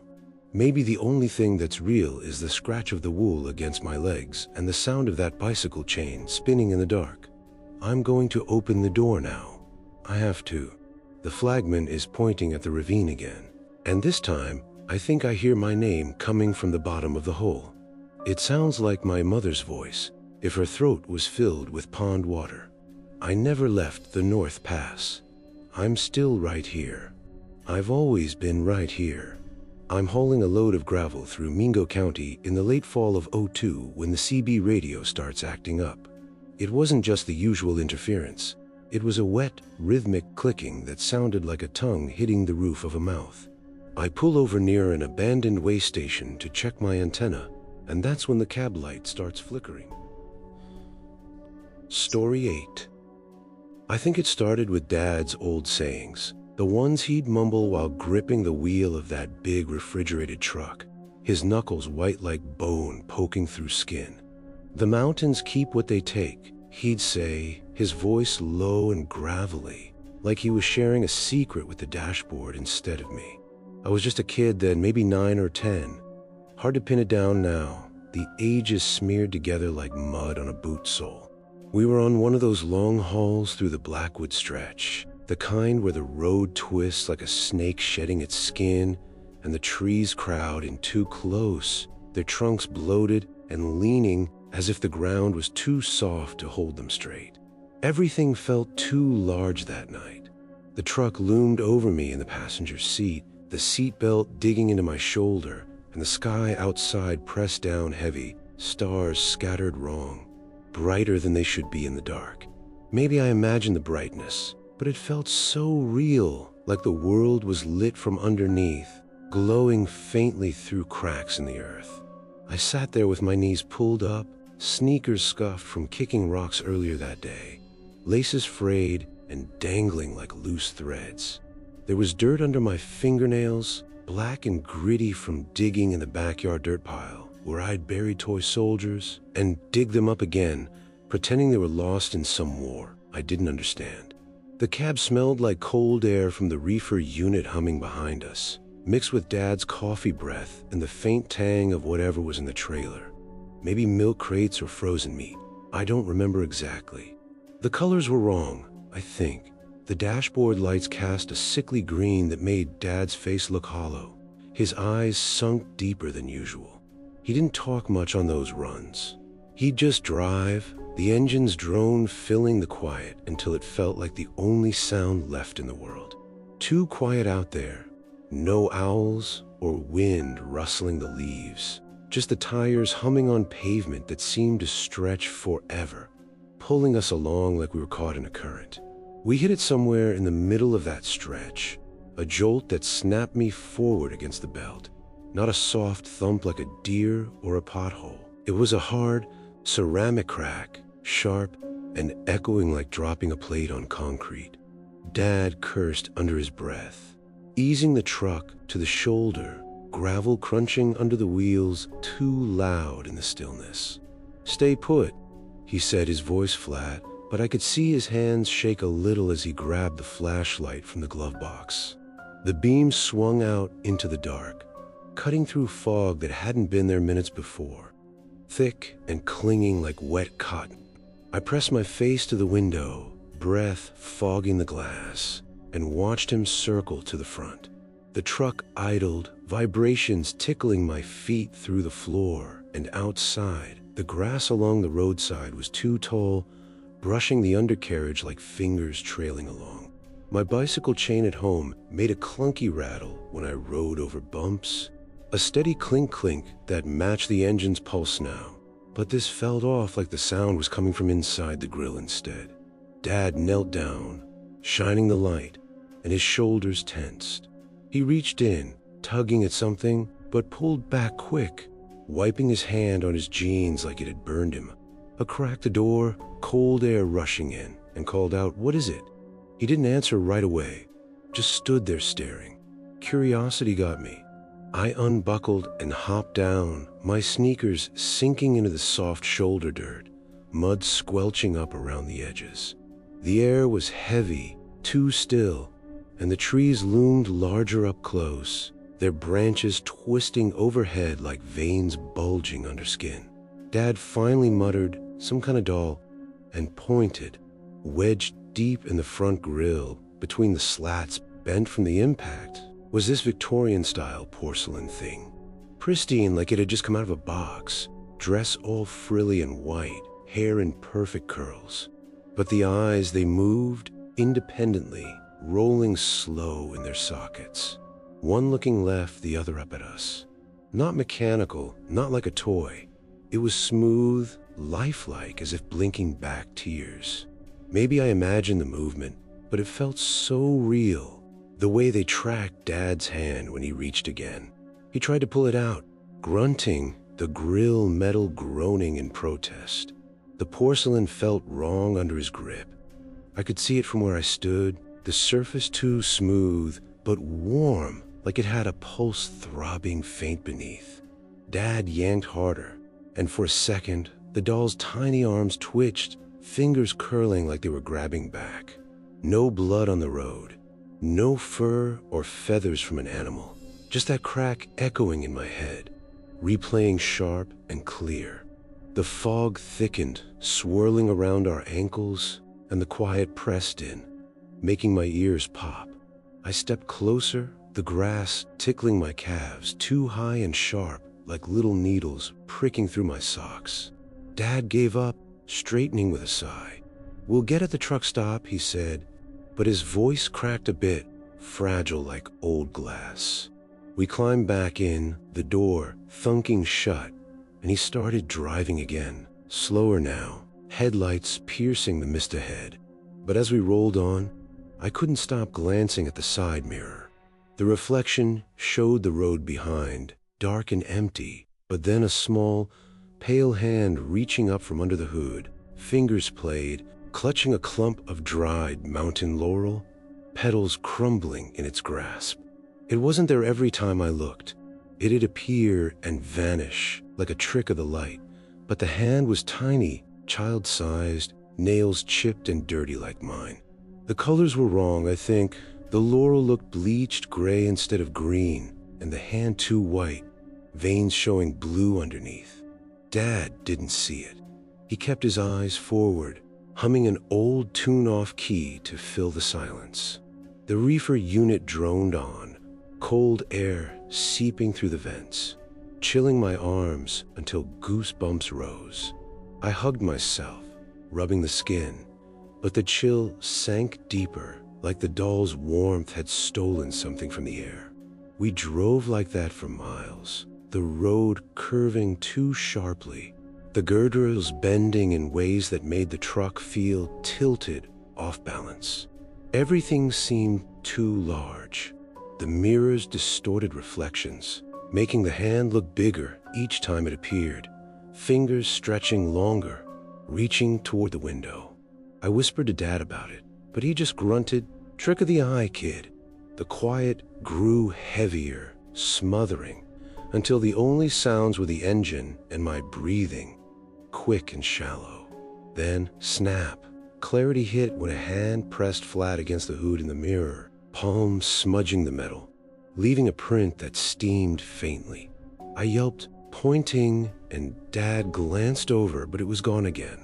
The doll in the grill, I could almost feel it shifting down there, porcelain scraping against the radiator, eyes rolling to watch the road blur by. Thinking back, that drive blurred into endless loops, the same curves repeating, trees flashing past like silent watchers. But one thing sticks clear. The truck stop lights finally appeared ahead, too bright, washing out the dark like bleach on ink. The pilot station sign buzzed faintly, neon flickering in the mist. Dad pulled in, tires hissing on the wet lot, and killed the engine. The sudden quiet was deafening, my ears ringing with the absence.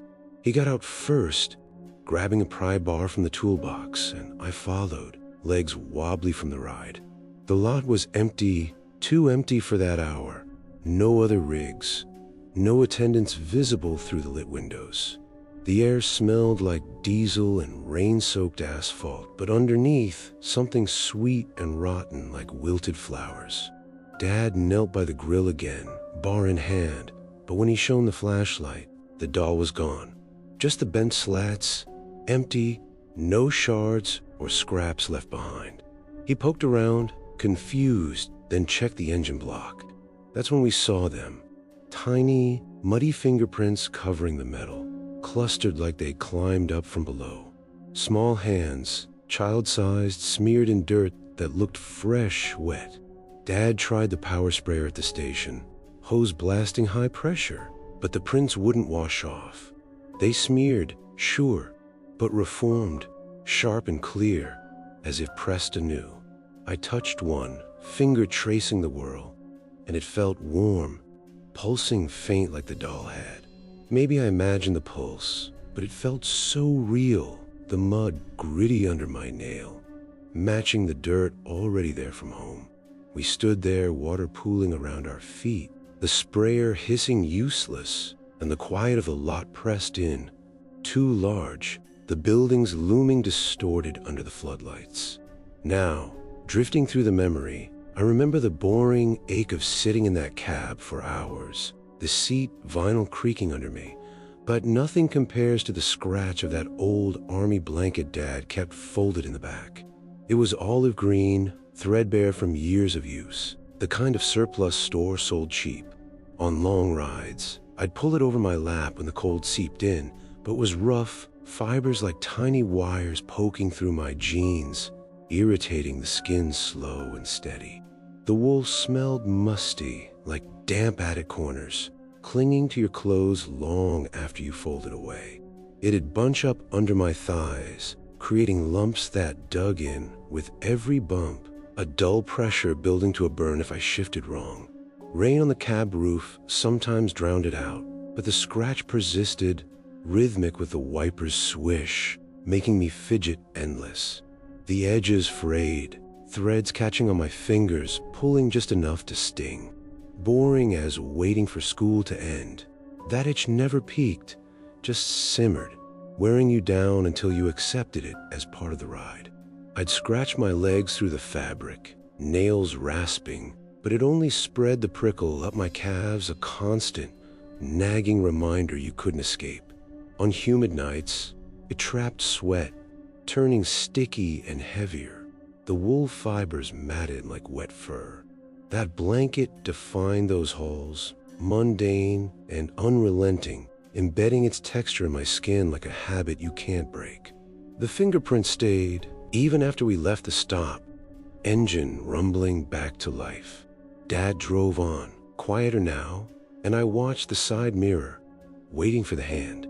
It didn't show, but the print hummed faintly, or maybe that was the reefer unit. The road straightened eventually, but felt wrong, looping subtle, the same trees repeating in the headlights. I dozed off some time, head against the window, vibrations lulling me, but woke to the hand again, reaching higher this time, fingers tapping the hood like raindrops. Snap. Clarity pierced when it waved, slow and deliberate, laurel crumbling from its grasp. I screamed, and Dad swerved, but laughed it off nervous. The doll must have fallen out, he said, but the prince said otherwise, multiplying, creeping up the block like vines. We got home eventually, or did we? The driveway gravel crunched familiar, but the house lights were too bright, windows staring back empty. Dad carried me inside, blanket wrapped around, its scratch comforting now in the wrongness. But lying in bed, fingerprints lingered in my mind, warm and pulsing. And now, telling this, I feel it. The truck's rumble in my bones, seatbelt digging in. I'm not grown, still that kid, doing her nails, watching the mirror. Dad saying echoes, the mountains keep what they take, and we're on the Blackwood stretch again, hitting that crack sharp. It started with Dad's old sayings. Story 9. Sometimes I think my life is just a series of things I've forgotten, piled up like scrap metal in a yard. You know that feeling when you wake up and for a split second, you don't know if you're a child or a man. Your hands feel too small for the sheets, or the ceiling feels too close to your face. I've been living in that second for a long time now. My name is, well, names don't seem to stick to me much these days. People call me a trucker. I drive a big rig, hauling things from one side of the mountains to the other, moving through the deep hollows where the light doesn't quite know how to behave. I was working a job back in 16. I remember the year because that was the year the cicadas came out, that buzzing, heavy noise that sounds like the earth is running a fever. I was hauling industrial lubricants, thick, oily stuff that smelled like old copper and something sweet like rotting peaches. The truck felt heavy that night. The steering wheel was massive in my hands, slick with a thin film of sweat and grease. It felt too big, like I was a kid sitting in my father's lap, pretending to drive while the world blurred past the window. The road was narrow. All the roads in Holler are narrow, but this one felt like it was pinching the truck. The trees on either side were leaning in, their branches interlocking overhead. The colors were wrong, I think. The sky wasn't black. It was a bruised, sickly shade of violet, the color of a plum that's been stepped on. Or maybe that was just the tin on the glass. I can't be sure. Memory is a funny thing. It's like a bicycle chain that slipped its gears. You keep pedaling, the noise is there, but you aren't going anywhere. I remember my bicycle. It was a red Huffy with rust spots on the handlebars that looked like dry blood. I used to spend hours in the driveway, just watching the rain hit the blue plastic tarp my dad used to cover the woodpile. I want to tell you about that tarp. It's important to understand the sound of things. When the rain hit that plastic, it didn't sound like water. It sounded like 1,000 tiny fingers tapping, trying to get through. It was a flat, hollow thwack, thwack, thwack that would go on for hours. If I sat perfectly still under the porch, I could feel the vibration of the rain in my teeth. The tarp would sag in the middle, creating a heavy, swaying pocket of gray water that looked like a giant stomach. Sometimes a leaf would land in it and just sit there, spinning slowly in the ripples. The plastic had this sharp, chemical smell that mixed with the scent of wet dirt and the metallic tang of the rusted wood splitter nearby. It was a boring sound, a repetitive, heavy drumming that made the rest of the world feel like it had stopped existing. There was nothing but me, the porch, and the rhythm of the rain on that blue, crinkled skin. It made me feel safe, but it also made me feel like I was buried. That's how the road felt that night, like I was under a tarp. I passed mile marker 42 just after midnight. I remember the number because it was the same age my uncle was when he walked into the woods and never came back. It was a clean, white sign with black numbers, reflecting my high beams back at me with a glare that felt too bright, like it was trying to blind me. To the right of the marker, there was a twisted oak tree. Its limbs didn't reach up, they curled down, hugging the trunk like it was cold. And behind it, Sitting in a gravel driveway that looked like it hadn't been raked in a century was an old 1970 sedan. It was up on concrete blocks, its tires gone, its body a mottled mess of primer gray and deep, flaky rust. It looked like a carcass. I kept driving. My GPS, a little glowing box on a dash, said I was on track, but the road started to feel uphill even when I was going down. The engine was straining, a low, guttural moan that vibrated through the floorboards and into the soles of my boots. I checked the mirrors. Nothing but black. 3 minutes later, the white glare hit my eyes again. Mile marker 42. I slowed down. The oak tree was there, its gnarled limbs exactly where they had been. The rusted sedan sat on its blocks, the chrome bumper catching a glint of my lights. I felt a cold prickle at the base of my neck, the kind you get when you think someone is standing right behind you in a dark room. Maybe I imagined it, but I thought the oak tree looked a little closer to the road than it had before. Just a loop? I whispered. My voice sounded like someone else was using my throat. The road just curves back on itself. It's a mountain thing. I kept going. I watched the odometer. 1 mile, 2 miles, 3 miles. The white sign appeared again. Mile marker 42. This time, I noticed something else. The driver's side door of the rusted sedan was cracked open. Just a sliver, enough to see a dark gap where the interior should be. The smell of wood smoke and old copper, the smell of my cargo, was suddenly inside the cab with me, thick enough to taste. It felt like I was breathing in pennies. I pulled the truck over. My hands were shaking, the dirt under my fingernails looking black and sharp in the dim light of the cabin. I thought about getting out. I thought about walking over to that car and slamming the door shut, but the grass in the ditch was too tall. It was waist high, swaying even though there wasn't a lick of wind. It looked like hair, long, green hair moving in the dark. I turned the truck around. I'll just go back, I thought. I'll go back to the last town and find a different route. I floored it, the gears grinding with a scream that set my teeth on edge. I drove for what felt like 10 minutes, my eyes locked on the rear view, watching for the headlights of a ghost. I didn't find a ghost. I found mile marker 42. I was going the opposite direction, but there it was. The tree, the car, the sign, and the door was open wider now. I could see the edge of the bench seat inside the sedan. It was covered in a floral fabric, the kind of pattern you'd see in a grandmother's kitchen, but the colors were bleached out, leaving only pale, skeletal shapes. Maybe I was dreaming. I pinched my arm, hard, until the skin broke and a bead of dark blood appeared. It hurt. It felt real. But the world outside the windshield felt like a drawing. A bad drawing made by someone who didn't know how trees were supposed to grow. On the 5th pass, the door of the sedan was halfway open.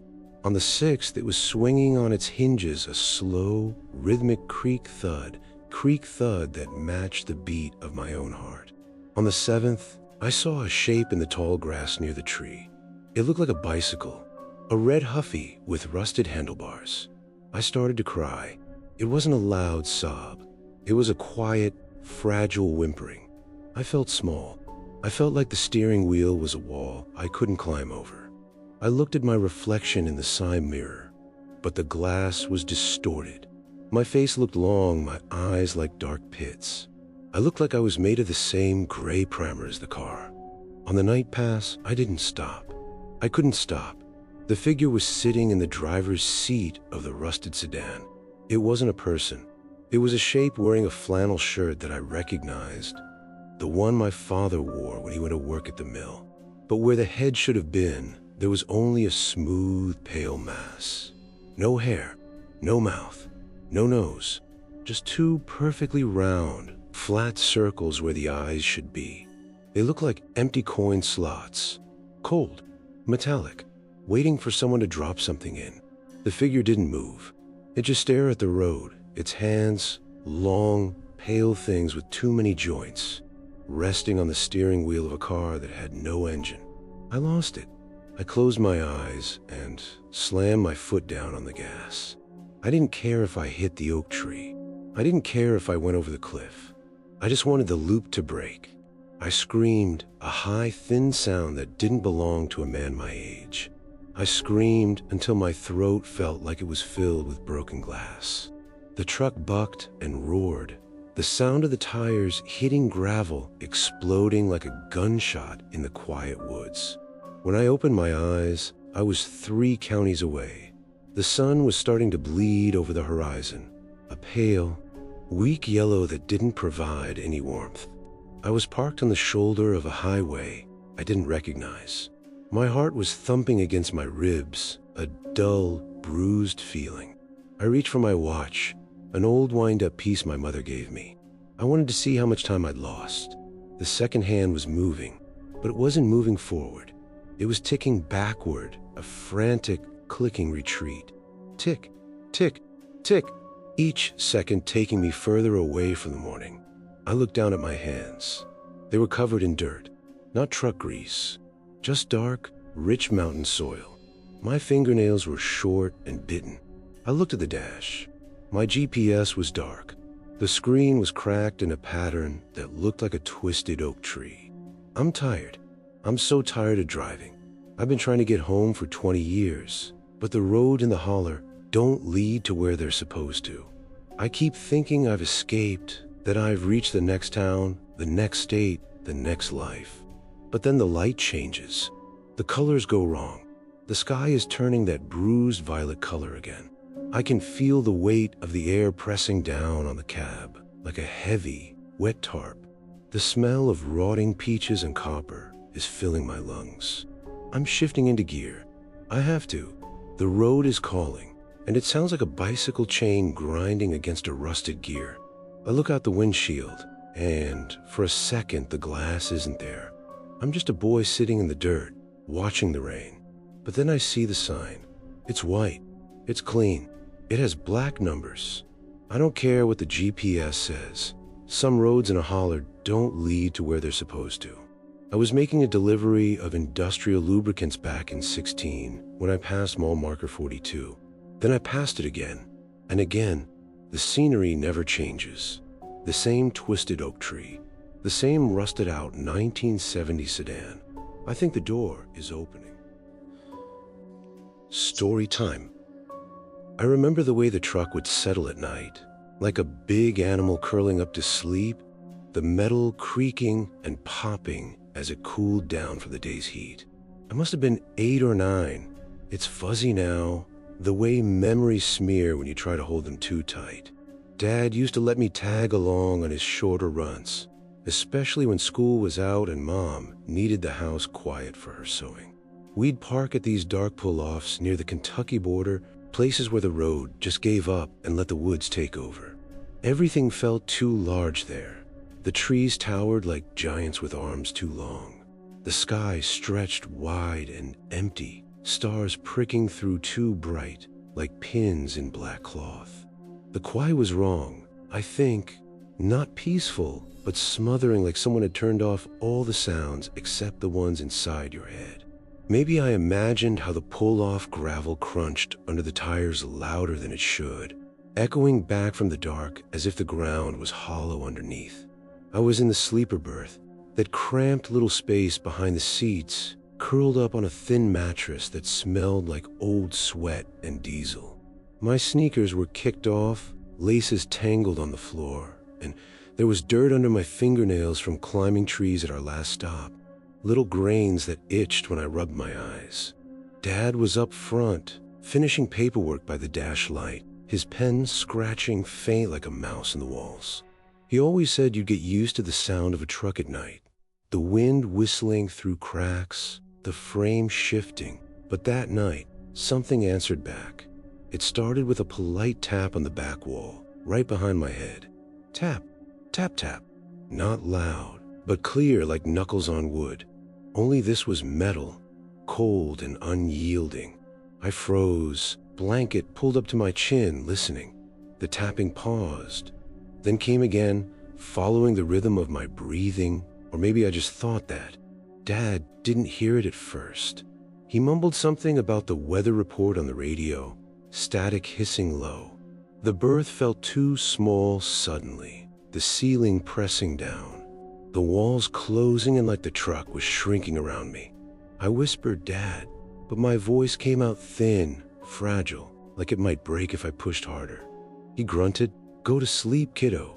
Without looking back, the tapping moved in, crawling up the wall to the ceiling, tap, tap, tap, like fingers walking overhead. It wasn't outside. I could tell the sound vibrating through the metal right into my bones. The air vent hummed faintly, carrying the chill from outside, and then a voice slipped through, thin and dry like rustling corn husks in a dead field. It whispered my mother's maiden name, Ellis, or was it Ellis? Fuzzy now, but it felt so real, the way it lingered in the air, repeating soft, Ellis, like testing the word. No one called her that anymore, not since she married Dad, but there it was, coming from nowhere, everywhere. My heart thumped hard, too loud in the quiet, and I sat up, bumping my head on the low roof.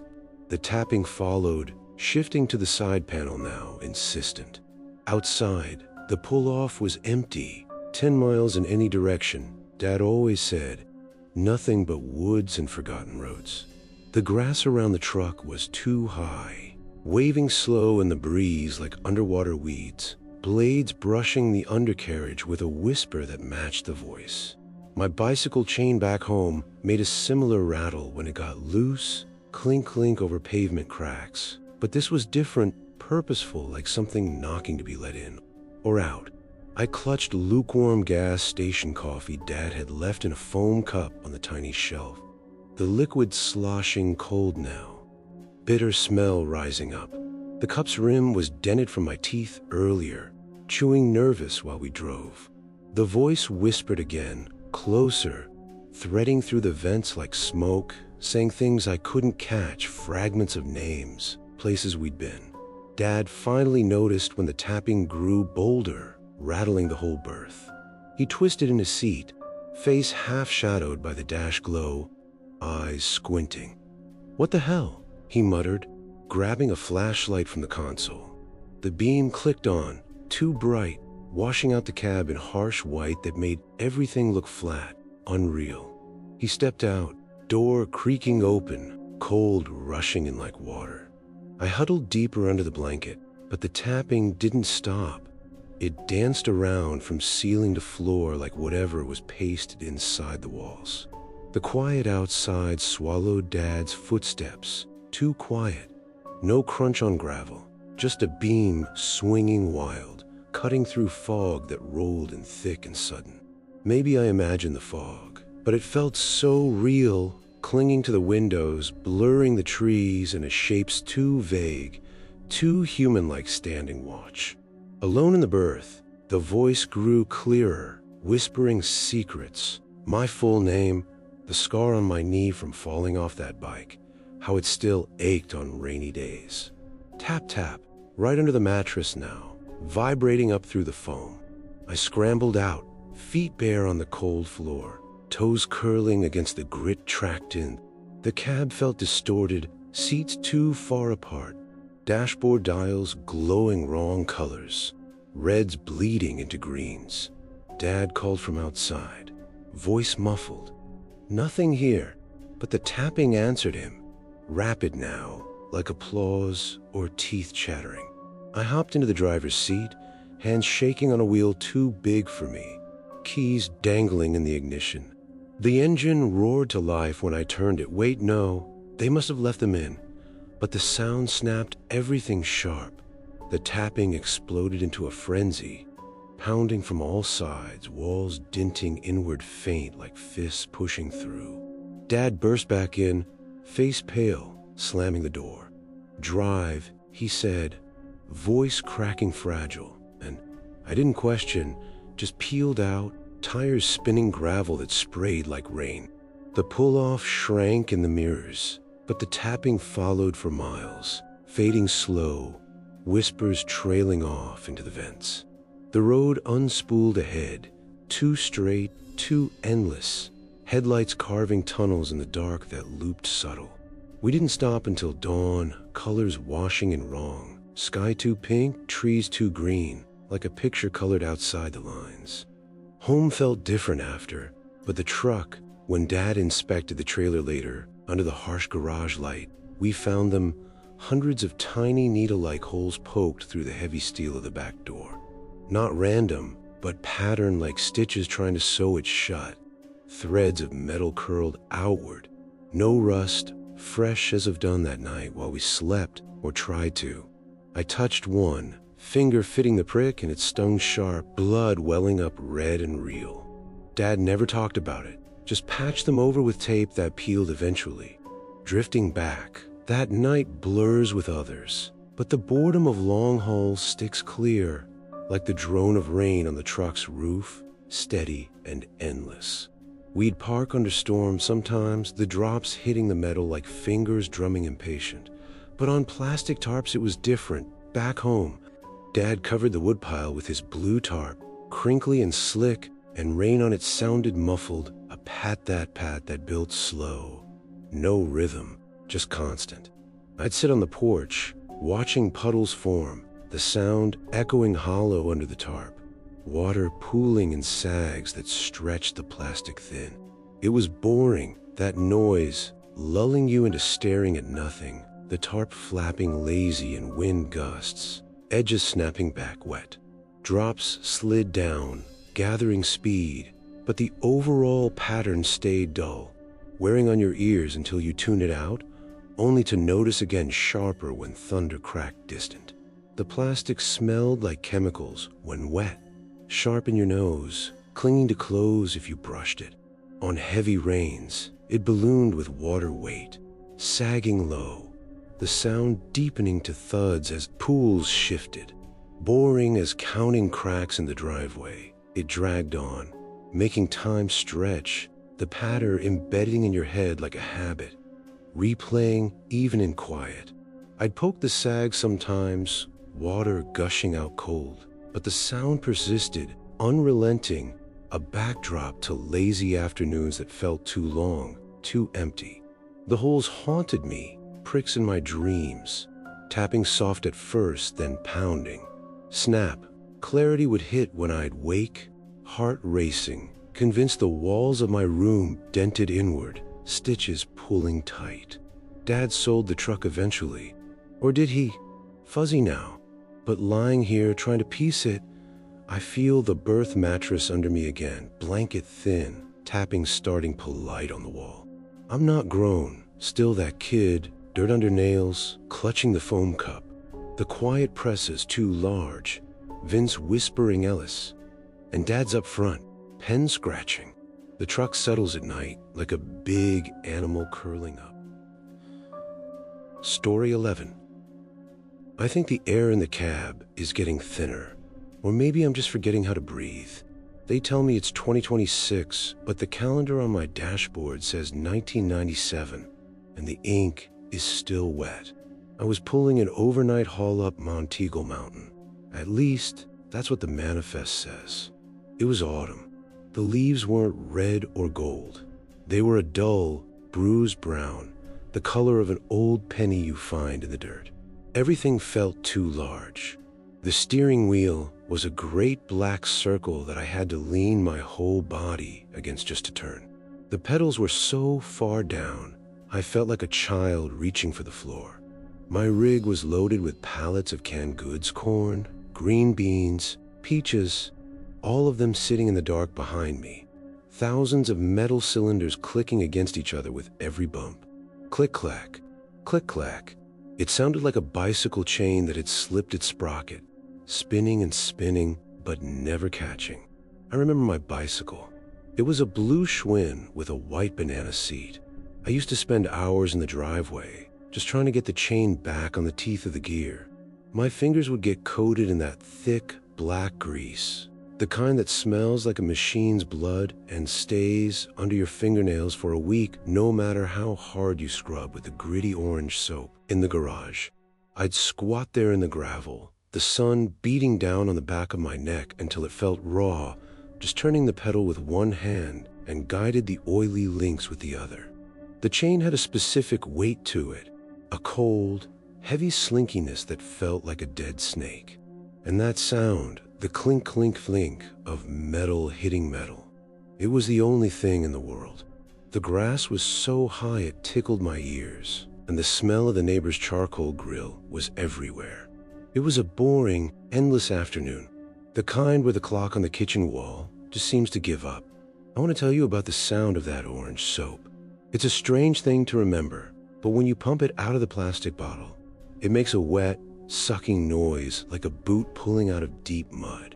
The soap itself is thick and filled with tiny, sharp grains of sand or volcanic rock. Pumice, I think they call it. When you rub your hands together, you can feel every single one of those little stones grinding against your skin. It's not a pleasant feeling. It's a dull, abrasive scratching that feels like you're trying to sand down your own bones. The smell is violently artificial, a citrus scent that stings the back of your throat and lingers in the air long after the water has rinsed the suds away. I'd stand there at the utility sink for 5 minutes, watching the black grease turn into a gray, muddy slurry, feeling the grit get trapped in the creases of my palms.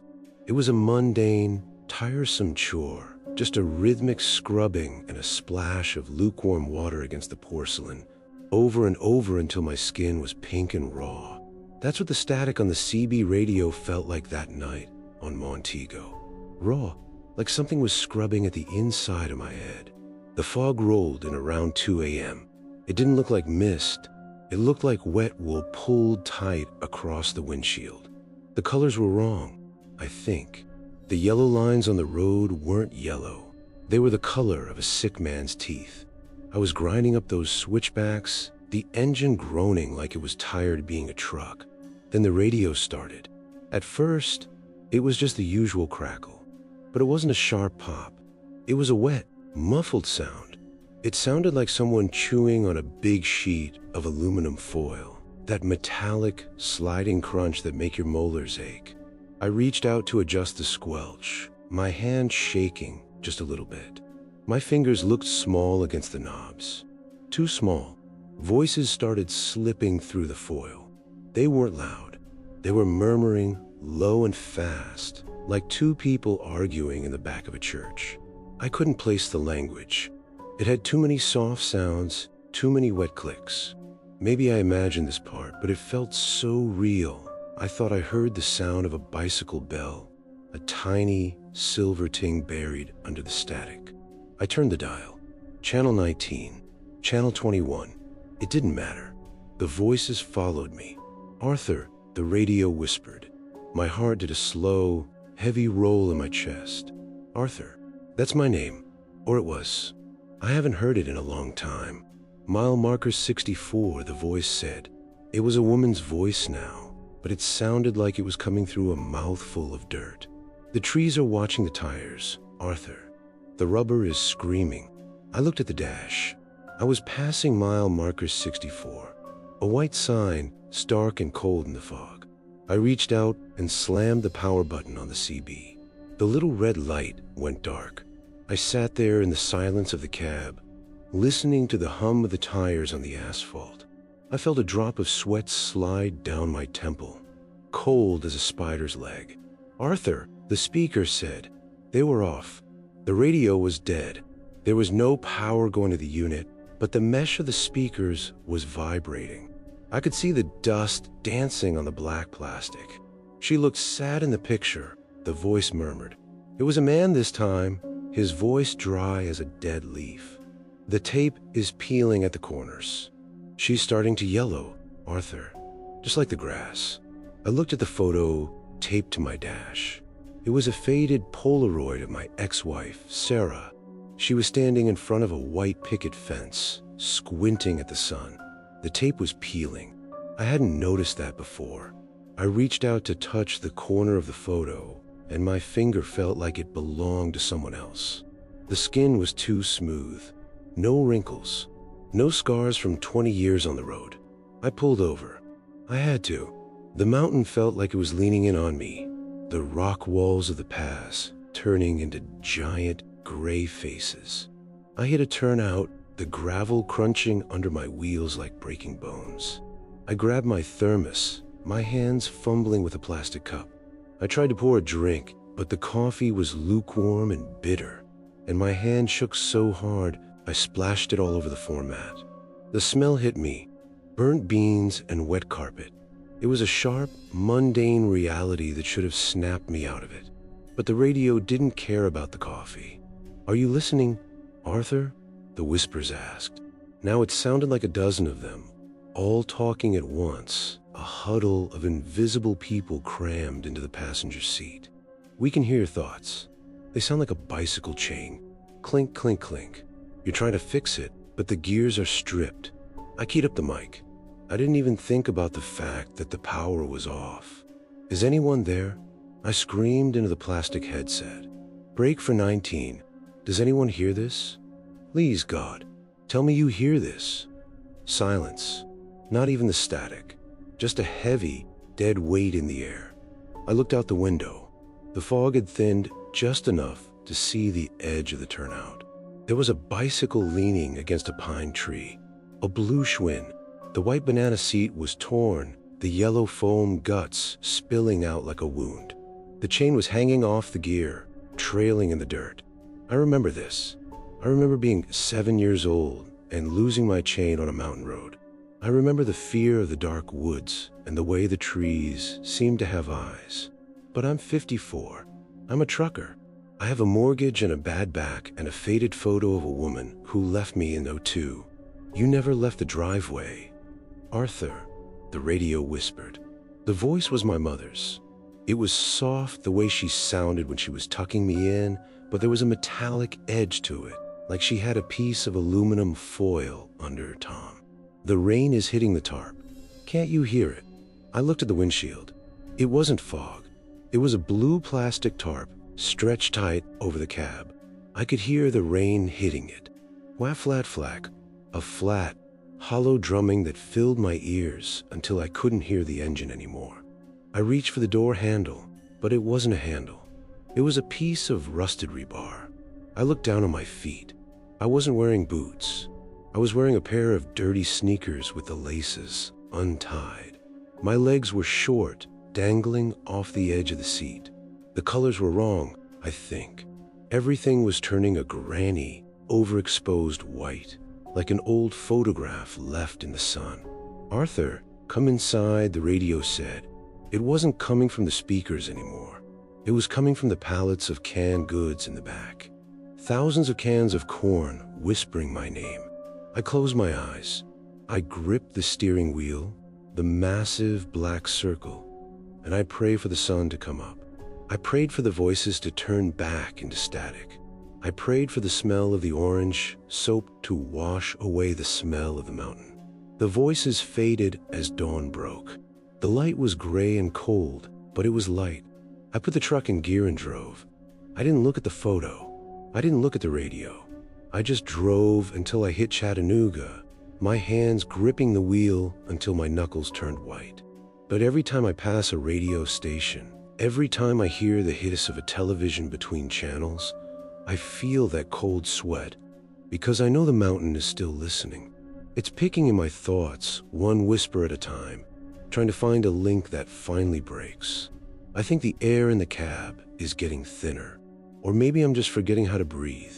They tell me it's 2026, but the calendar on my dashboard says 1997, and the ink is still wet. I was pulling an overnight haul up Monteagle Mountain.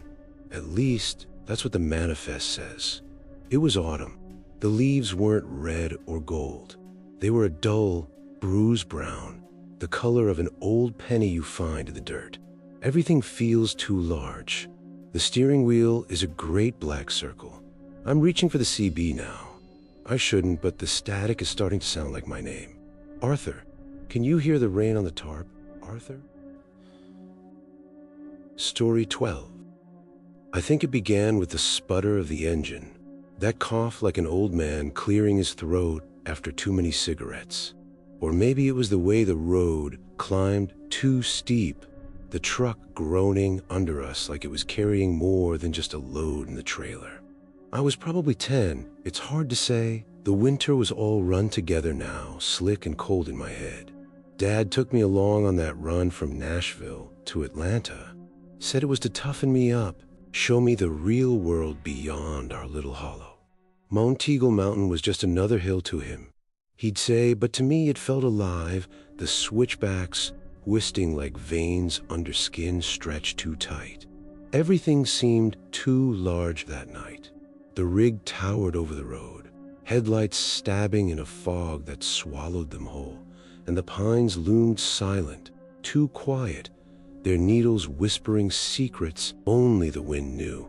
The colors were wrong, I think. The dashboard glow turned the cab a muddy orange, like rust bleeding through paint, and outside, the snow flurries danced too bright under the moon, glittering like broken glass.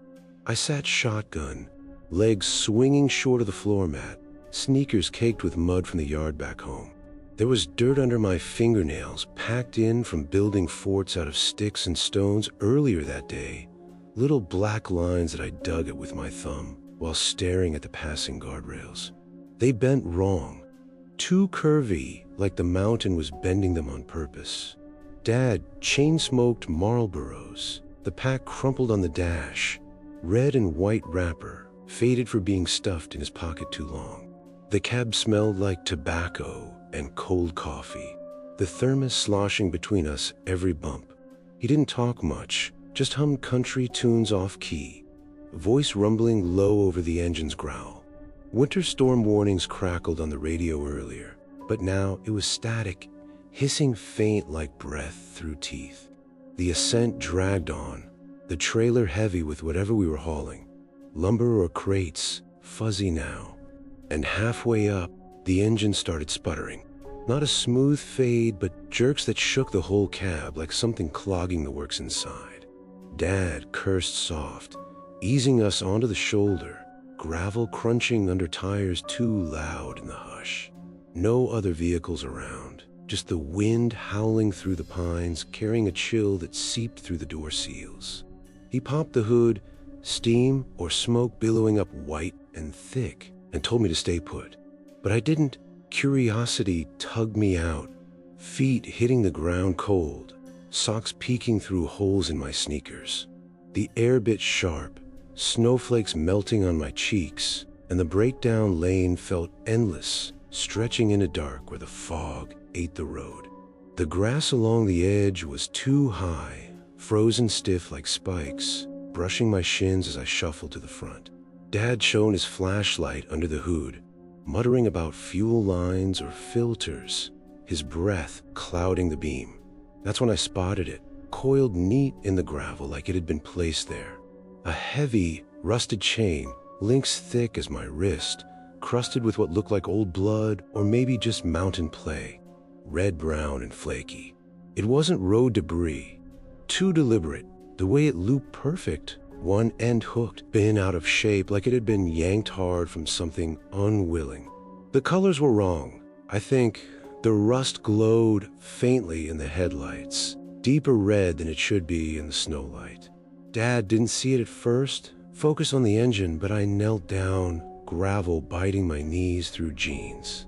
My bicycle chain back home was rusted too, from leaving it out in the rain, clinking gritty when I pedaled fast down the hill. But this was different, heavier, like it carried weight from somewhere deep.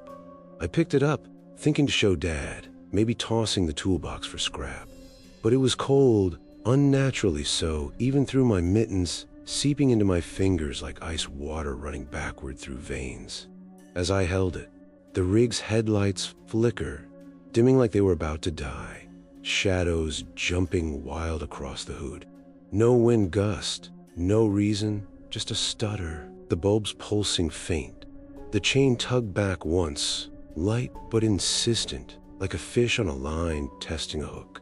I dropped it quick, heart thumping sharp in my chest, and scrambled back. Dad looked over then, flashlight swinging, his face twisted wrong in the beam, eyes too wide, mouth a thin line. "What you got there?" he asked, voice fragile like thin, eyes cracking. I pointed, but the chain lay still now, innocent in the gravel. He laughed it off, nervous, said it was just junk, probably from some wreck years back. But as he tinkered with the engine, I glanced back at the cab. The crumpled pack of Marlboros on the dash was shredded now. Paper-clad, open like something had ripped at it while we weren't looking, tobacco spilling out like guts. No animal, no time for that. The door was shut, windows up. Maybe I imagined shreds, but it felt so real, the way the wrapper hung in tatters, a few cigarettes bent and broken. Dad got the truck running eventually, slamming the hood down with a clang that echoed too far into the quiet. We climbed back in, heat blasting weak from events, but the cold lingered, clinging to my skin like wet clothes. He drove off slow, tires spinning a bit in the slush, and the chain's weight stuck with me, heavy in my lap even though I left it behind. The road climbed on, switchbacks too tight, the drop-off on one side yawning too large, black and bottomless. Everything felt distorted. The mirrors showed the shoulder receding, but the chain glinted there still, or maybe a shadow of it, coiled waiting. Dad lit another smoke from the torn pack, hand steady, but eyes flicking to the rear view more than usual. The wind howled louder, pines bending like they were reaching, branches scraping the trailer faint, like nails on metal. As we crested the hill, the tugging came back. Not the chain, but inside me, a pull like gravity shifted, dragging toward the mountain's heart. The fog thickened, headlights bouncing back at us, too bright, blinding. I closed my eyes, picturing home, the dirt pile in the yard where I'd dig tomorrow. But the image warped, the ground opening up rusty links beneath. Snap, clarity hit when the engine sputtered again, just a hiccup, but enough to jerk us forward. Dad gripped the wheel, knuckles white, and whispered something about the storm worsening. But it wasn't weather. The chain had followed, or part of it, weight pressing the truck down, tires sinking subtle into pavement that softened like mud. The descent blurred, road looping wrong, the same curves repeating faint in the mist. I dozed off some time, head lolling against the window, vibrations lulling me, but woke to the tug sharper, chain links clinking in my dream. Or not a dream, the sound reel coming from under the seat. Dad didn't hear. He drove on, humming louder to cover the quiet. The breakdown lane haunted the mirrors, gravel shining wet, chain waiting coiled.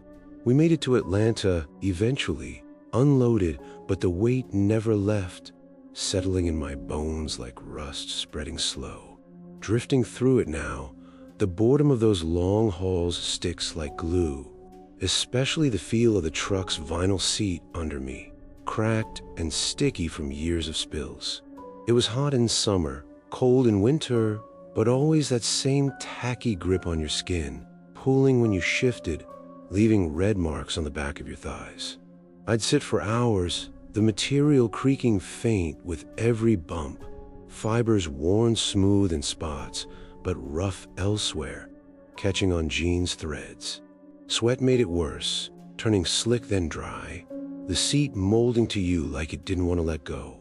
Boring as staring at passing lines on the highway. That vinyl warmth built slow, uncomfortable, but familiar, making you fidget endless. The cracks held crumbs and dirt, prinking your fingers if you picked at them. The smell of old plastic rising up musty when the sun hit. On rainy days, water seeped in somehow, turning patches damp, the squish under you nagging, cold spots spreading. It was nothing special, that seat, just part of the ride, embedding its texture in your memory like a groove worn deep, replaying every time you sat still too long. I'd peel myself off at stops, legs numb, the imprint lingering hours after, a dull ache that faded but never quite gone. The chain's tug echoed in dreams after, pulling me back to that shoulder, gravel crunching underfoot. Snap, I'd wait clear, heart pounding, convinced the bed frame creaked like links shifting. Dad never mentioned it again, just ran more loads, but I saw the shredded pack in the trash, claws marks too precise for coincidence. The mountain had left a piece, he said once, drunk and staring at the wall, to drag us back someday. Well, maybe I imagined his words, but the weight pulls still. And now, piecing this fragile, I feel the sputter in my chest, the cab shaking around me. I'm not grown, still swinging legs, dirt under nails, watching his shoulder approach. Dad's humming, engine coughing, and it begins with a sputter. Stories in. I think the clock on the dashboard is lying to me. It says it's 2 a.m., but the light outside, that thin, gray-blue smear of a mountain morning, feels like it's been stuck there for 100 years. They tell me I'm a man now. They tell me I'm fresh out of trucking school, and this is 1985, and I'm driving a load of industrial coils over Monteagle to prove I'm worth the diesel I'm burning. But when I look in the rearview mirror, the face staring back at me looks too small for the cap I'm wearing. The brim is resting on the bridge of my nose, and the seat is pulled so far forward my knees are touching the steering column. The colors were wrong, I think. The dashboard lights, usually a dull, comforting green, were a harsh, neon shade of lime that made the dust on the glass look like a swarm of tiny, frozen insects. Everything in the cab felt too large, too heavy. The gear shifter was a cold, iron club that required both of my hands to move, and the air smelled like stale Dr. Pepper and the way a basement smells after a pipe bursts. I remember my basement. I remember the way the concrete felt under my bare feet. Not just cold, but hard in a way that felt aggressive. I spent a lot of time down there, sitting on a stack of old newspapers, just watching the washing machine go through its cycles. I want to tell you about the sound of that washing machine. It's a very specific, very boring sound. It starts with a low, electrical hum, like a giant bee trapped in a box, and then the water begins to hiss into the drum. It's not a splash. It's a metallic, hollow, spraying sound that echoes against the white enamel. Then comes the agitation. Chugga, chugga, chugga. It's a rhythmic, wet thumping that makes the floorboards of the kitchen upstairs vibrate, just enough to make the spoons in the drawer rattle. If you lean your forehead against the side of the machine, you can feel the heat of the motor and the frantic, sloshing weight of the wet clothes. It's a sound that promises nothing ever changes. You put the dirty things in, the machine makes its noise, and you take the wet things out. It goes on for 45 minutes. A mechanical heartbeat that fills the basement until you forget there's a world outside with wind and sun. It's a heavy, damp boredom that settles in your lungs like steam. That's how the cab of my truck felt as I started the ascent up Monteagle. It felt like a basement with wheels. The rain was pounding the windshield. It didn't sound like rain. It sounded like someone was throwing handfuls of gravel at the glass. Crack, crack, crack. I was fighting the wheel, my hands feeling small and weak against the power of the rig when I saw him. He was standing at the base of the ascent, right where the trees start to lean over the road like they're trying to whisper a secret. He didn't have a jacket.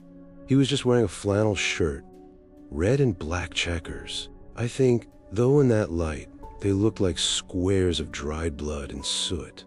He didn't wave. He didn't even put his thumb out in the way you're supposed to. He just stood there, perfectly motionless, while the rain turned his hair into a flat, black cap against his skull. Against my better judgment, maybe I imagined this part, but it felt like the truck decided to stop on its own. I pulled over. The air brakes hissed, a long, tired sound that died out into the rhythm of the rain. He climbed in. He didn't say thank you. He didn't say hello. He just sat down in the passenger seat and closed the door with a click that sounded like a bone snapping. He was lanky, his knees sticking up toward the dashboard, and his clothes were so soaked they made a heavy, wet thud against the upholstery. I tried to be polite. I really did. I reached into the cup holder and grabbed my can of Dr. Pepper. It was warm, the carbonation mostly gone, leaving behind a thick, syrupy liquid that tasted like cherries and iron. "Want a sip?" I asked. My voice sounded like it was coming from a long way off, like I was calling from the bottom of a well. He didn't even nod. He just sat there with his hands folded in his lap, palms up. That's when I saw the scars. They weren't normal scars. They weren't from a surgery or a kitchen accident. They were jagged, angry lines that crisscrossed his palms and ran up his fingers, looking like someone had forced him to grip a length of rusted barbed wire and then pulled it through his hands with all their might. The skin was puckered and white, the edges of the wounds never quite having healed right. They looked like a map of a place I didn't want to go. I pulled back onto the road. The engine rumbled a deep, vibrating growl that I could feel in my teeth, but the cab stayed quiet. Too quiet. It was the kind of silence that has a weight to it, like a wool blanket being held over your face. I could hear him breathing, heavy, ragged breaths that sounded like a saw pulling through wet wood. Added to Chattanooga? I asked. He didn't look at me. He just stared at the road ahead. But his eyes, the dashboard lights caught them. And for a second, they didn't look like human eyes. They looked like the reflectors you see on the back of a trailer. Flat, glass-like surfaces that don't have any depth, just reflecting the neon lime glow of the gauges back at me. It made my skin crawl, a slow, cold sensation like a worm moving under my collar. I tried to talk about the weather. I talked about the load of coils I was hauling. I talked about how the grass in my mother's yard was getting too high and how the chain on my bicycle kept slipping. I talked until my throat felt dry and scratchy, but he never made a sound. He just sat there in his wet flannel, those scarred hands resting in his lap like two dead birds. The summit of Monteagle is a lonely place. The fog up there doesn't move. It just sits thick and gray, smelling of wet rock and old exhaust. As we hit the peak, he suddenly raised one of those scarred hands and pointed. He didn't point at a gas station or a turnout. He pointed at a wall of solid pine trees. I pulled over. I don't know why. I just felt like I had to obey that hand. The truck rolled to a stop, the gravel crunching under the tires with a sound like a bicycle chain grinding against a rusted gear. He opened the door. The cold rain swept into the cab, smelling of ozone and dead leaves. He stepped out into the dark, his lanky frame disappearing into the trees before the door had even swung shut. He didn't look back. He didn't say a word. He just vanished into the blackness where the road doesn't go. I sat there for a long time, listening to the rain. I looked down at the passenger seat. There was a wet patch where he'd been sitting, but the water wasn't clear. It was a dark, muddy gray, and it smelled like stagnant pond water and the copper tang of old blood. Later, I stopped at a diner. The neon beer sign in the window was buzzing with a high electrical whine that made the back of my neck itch. I sat at the counter, my hands shaking as I held a cup of coffee that tasted like nothing at all. "Anyone out on the ascent?" the waitress asked. She was wiping the counter with a gray rag, moving in a slow, rhythmic circle that reminded me of the washing machine. "Picked up a hitchhiker," I said. "Lanky guy, scarred hands." The rag stopped moving. The only sound in the diner was the buzz of the neon sign. "Nobody hitchhikes that stretch," she said, her voice flat and hard. "Not since '75. There was a boy. He got caught in some wire near a logging camp. They say he's still trying to get a ride home, but he never knows which way home is." I looked at my hands. They were covered in dirt. Not grease from the truck, but dark, rich mountain soil. My fingernails were short and bitten down to the quick. I looked out the window of the diner, but I wasn't at a diner. The colors were wrong, I think. The neon sign wasn't a beer sign. It was the glow of my dashboard. I was back in a cab. The rain was still pounding the windshield, crack, crack, crack. I looked to my right. The passenger seat was wet. A dark, muddy gray patch was spreading across the fabric. I could smell the stagnant water and the copper. I looked at the gear shifter. It was a cold, iron club. I tried to move it, but my hands were too small. I looked in the rearview mirror. The face staring back at me was 7 years old, wearing a trucker cap that swallowed my head. "Arthur," a voice whispered. It didn't come from a radio. It came from the air vents. It sounded like someone chewing on aluminum foil. "The road doesn't go to Chattanooga, Arthur. It only goes up." I looked out the windshield. I was at the base of the ascent. There, standing under the trees that lean over the road like they're trying to whisper a secret, was a lanky man in a wet flannel shirt. He didn't wave. He didn't put his thumb out. He just stood there, perfectly motionless. I felt the truck begin to slow down. My foot wasn't on the brake, but the rig was pulling over. The air brakes hissed, a long, tired sound that died out into the rhythm of the rain. The door handle clicked. It sounded like a bone snapping. I'm fresh out of trucking school, I think. This is 1985. I'm driving a load of industrial coils over Monteagle to prove I'm worth the diesel I'm burning. But the seat is so far forward my knees are touching the steering column. The door opens. A lanky man with scarred hands climbs in. He doesn't say a word. He just sits there, his palms up in his lap, showing me the jagged white lines of his life. "Want a sip?" I ask. My voice sounds like it's coming from the bottom of a well. I reach for the Dr. Pepper. It's warm. The carbonation is gone. It tastes like cherries and iron. The rain hits the windshield. Crack, crack, crack. It sounds like 1,000 tiny fingers tapping, trying to get through. I think I'm a man now, but the grass in the ditch is so high, and the bicycle chain is still lying in the dirt, and I don't think I'm ever going to reach the top of this mountain. Story 14. I have to start by saying I might be mixing things up.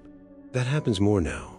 I'll be halfway through a sentence and realize I've stepped into a room I don't remember building. But I remember that spring night in 2005. I do. I remember it the way you remember a scraped knee. How the gravel looked up close, how the blood smelled like pennies. I was coming down Monteagle after dropping off lumber in Suwannee. That's what my log said. I've checked it so many times the paper's gone soft to the folds. The brakes were winding the way they always do on a long descent. That tired metal cry, like they're asking you to ease up, even when you already have. I geared down, let the engine hold me back. That low rumble under my boots felt steady, dependable. It made the cab feel smaller than it was, or maybe bigger. The cab felt too big that night. The dash stretched longer than it should have. The radio glowed a color that wasn't quite green and wasn't quite yellow. The colors were wrong, I think. Like someone had adjusted the brightness on the world and forgotten to fix the hue. I keep telling myself it was just a long day. I'd eaten a stale vending machine sandwich at a gas station outside Tracy City.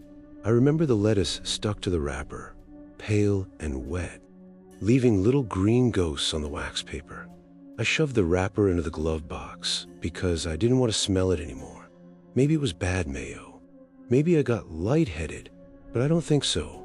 When I think about that night, I don't first remember the lights. I remember the mirrors. The side mirrors were dusty. I hadn't wiped them down since crossing into Tennessee. They had this thin film of road grit, like flowers sprinkled over glass. When I adjusted them, my fingers left smears on the plastic housing. There was dirt under my fingernails. I'd helped load the last of the lumber myself because the yard kid was new and slow. Pine sap had dried along the edge of my thumbnail. I kept picking at it with my teeth when I stopped at red lights earlier in the day. I don't know why that matters. I just remember small things first. Like when I was a kid, lying on my grandmother's couch with that wool blanket she insisted on using year-round. It was brown and orange and had these scratchy fibers that never softened, no matter how many times she washed it. If you rubbed your cheek the wrong way, it felt like 100 tiny wires dragging across your skin. I used to press my face into it on purpose, just to see how long I could stand it. The smell was old detergent and something sour underneath, maybe the couch stuffing. When I pulled the blanket up to my chin, the edge would brush my lips, and I could taste dust. The TV would be on low in the other room, and the fan would click every time it turned. The blanket never warmed evenly. One leg would sweat while the other stayed cold. I remember staring at the ceiling, counting the tiny cracks in the paint, feeling the weight of the wool on my chest. It wasn't painful, just irritating, constant, like the world reminding you it was there. I felt that same kind of irritation in the cab that night. Not pain, just wrongness pressing gently against my skin. I checked my mirrors because that's what you do on a descent. You watch for idiots riding their brakes. You watch for cops tucked into dark cutouts. At first, I thought it was a pair of headlights cresting the hill behind me. Dim, flickering a little like the boulder loose. But they didn't crest. They just appeared, low, closer to the road than headlights should be, and too far apart. No engine noise, no change in the soundscape. The night was quiet except for my own truck and the faint hiss of wind along the trailer. The lights pulsed, not blinking like turn signals, not steady like halogens. They brightened and dimmed irregularly, like someone was cupping a hand over a flashlight and moving their fingers. I blinked hard, rubbed my eyes with the heel of my palm. The steering wheel shuddered when I did that, and I corrected too sharply. The gird rail flashed silver in my peripheral vision. Focus, I told myself, out loud. I could hear my voice, thin and dry. Maybe I imagined this part, but it felt so real. The trees along the side of the road seemed taller than they had any right to be.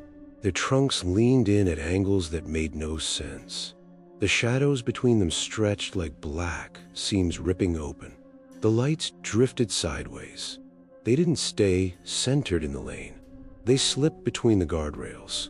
I know that sounds stupid. There isn't space between the rails. There's metal and posts and steep drop-offs. But the lights moved as if the guardrails were suggestions. I remember thinking, this is what happens when you're too tired. Your brain fills in gaps. I checked the rear view mirror mounted above the windshield. It showed the trailer doors and a slice of highway behind me. The lights were there too, reflected, but they looked rounder, like orbs. I hate that word, but I don't have a better one. They weren't beams. They were shapes, floating. The colors were wrong, I think.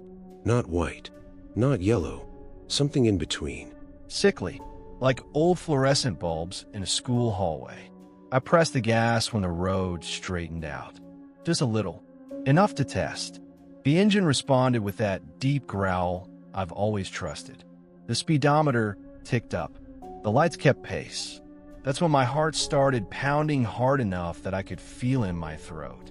It wasn't dramatic at first, just a steady thud, but it grew sharper like someone tapping from inside my chest. I tried to find logic. Maybe it was a reflection. Maybe it was a car behind me hitting dips in the road, making the headlights jump.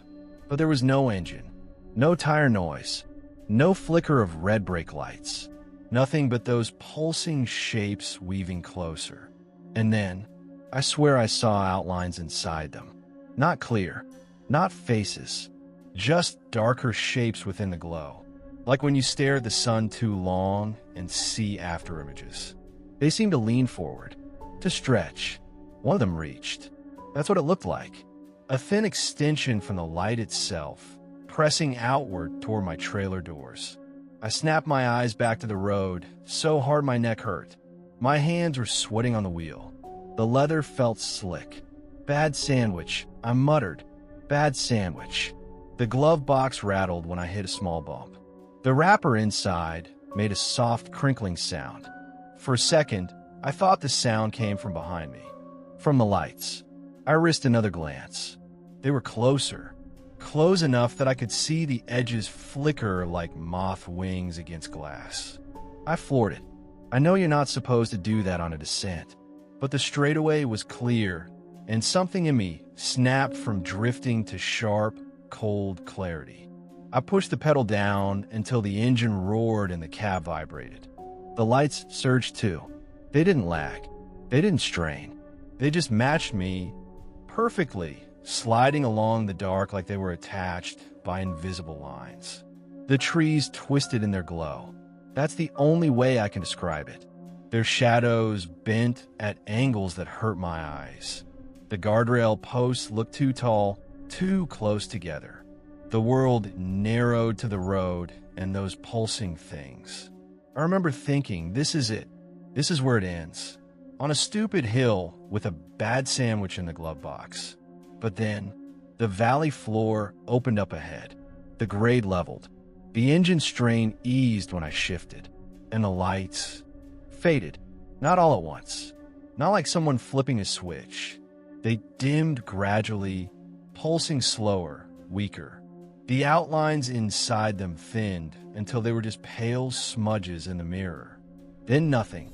Just black highway and my own red taillights reflected faintly on the asphalt. I drove another 20 miles before pulling over. My hands were still shaking. I checked the trailer doors. Secure. No marks. No scratches. The metal was cold under my palm. Normal. I opened the glove box and stared at the sandwich wrapper like it might confess something. The lettuce was still stuck there, limp and harmless.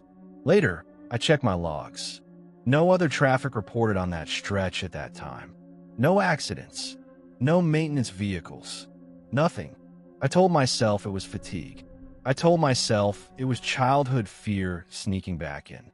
When I was little, I used to ride my bike down a hill near our house. The chain would rattle if I pedaled too fast, a dry clicking sound that made me think it might snap. The grass on either side of the road grew high in the summer, brushing my knees if I veered too far. I'd imagine something running alongside me, just out of sight, keeping pace. I'd pedal harder to outrun it. The faster I went, the louder the chain clicked. I never looked directly into the grass. I was too scared I'd see something looking back. Maybe Monteagle just felt like that hill. Maybe I never stopped being that kid. But here's the part one don't say out loud often. The lights didn't stay gone. Every downhill run since then, I see them. Not always bright. Sometimes just a faint flicker at the edge of the mirror. A suggestion. A pulse. The colors are always wrong. And sometimes, when I'm tired enough, I think I can see the outlines again. Thinner now. Closer. I've tried different routes. Different schedules. Daytime runs. But it's only ever on the descent. Only when gravity pulls me forward and I have to trust the brakes. I've started avoiding mirrors at night. I angle them down too far. Tell myself it's to cut glare. But I still feel them back there. Matching speed. Waiting for the straightaway. And lately something else has been bothering me. My logs haven't changed. Not the paper ones from 2005. I know that's impossible. But when I look at them, the ink looks fresh. The date, April 14th, 2005, seems darker than it should. Like it was written yesterday. Sometimes I wake up in the sleeper berth and forget where I am. The cab feels too large again. The radio glows that wrong color. My hands look smaller on the wheel. I'll look in the mirror and expect to see a younger face staring back. Maybe I imagined this part, but it felt so real. Once I glanced up at the rear view and didn't see the trailer at all. Just the hill behind me, the curve, the guardrail, and those lights cresting into view. As if I'd never made it to the valley floor. As if I was still descending. I try to remember what happened after that first night. I tell people I kept driving, that I finished my route, that I went home. But when I picture home, it's not my adult house. It's my grandmother's living room. The scratchy wool blanket on my lap. The ceiling cracks. The fan clicking. The TV murmurs about traffic reports. About a truck descending Monteagle. The colors are wrong, I think. Outside the window, the hill stretches on forever. I can hear brakes whining. A bicycle chain clicking. The crinkle of a sandwich wrapper in a glove box. I close my eyes and tell myself I grew up. I got my license. I learned to drive the curves. I survived that night. But when I open them, I'm still here. Hand on the wheel. Mirrors dusty. Lights flickering in the rear view. dim at first, closing in, and I realize slowly, like the pulse of those lights, that I never left the descent. I never reached the valley floor. I never grew up. I'm still that kid on the hill, pedaling too fast, afraid to look into the tall grass. The brakes are whining again. The radio glows that wrong color. The lights are in the mirror, and I'm just starting to remember that spring night in 2005 like it was yesterday. Story 15. I remember the hum of the tires on the asphalt, that steady drone that vibrated up through the floorboards and into my sneakers, making my toes tingle like they'd fallen asleep. Or maybe it was the way the truck climbed the mountain slow and labored, like it was dragging something heavy behind us that wasn't just the gravel in the trailer. I think I was 11 that summer of 19. Hard to be sure. The seasons bleed together now, hot and sticky in my mind. Dad let me come along on the haul up Monteagle. Said it was better than sitting home alone with the fan rattling in the window. The road felt too large, winding up through ridges that loomed like hunched shoulders, the sky pressing down too bright, even at dusk, sunlight lingering wrong, painting everything in shades of yellow that hurt my eyes. The quiet was off too, no birds or distant engines, just the truck's rumble filling everything, echoing back from the trees that stood too still, their leaves hanging limp like forgotten laundry on a line. Maybe I imagined how the guardrails stretched too far ahead, curving in a fog that wasn't there yet, but it felt so real, the way the world tilted just a bit, making my stomach twist. I slouched in the passenger seat, knees bumping the dash, every switchback, my shorts riding up sticky from the heat.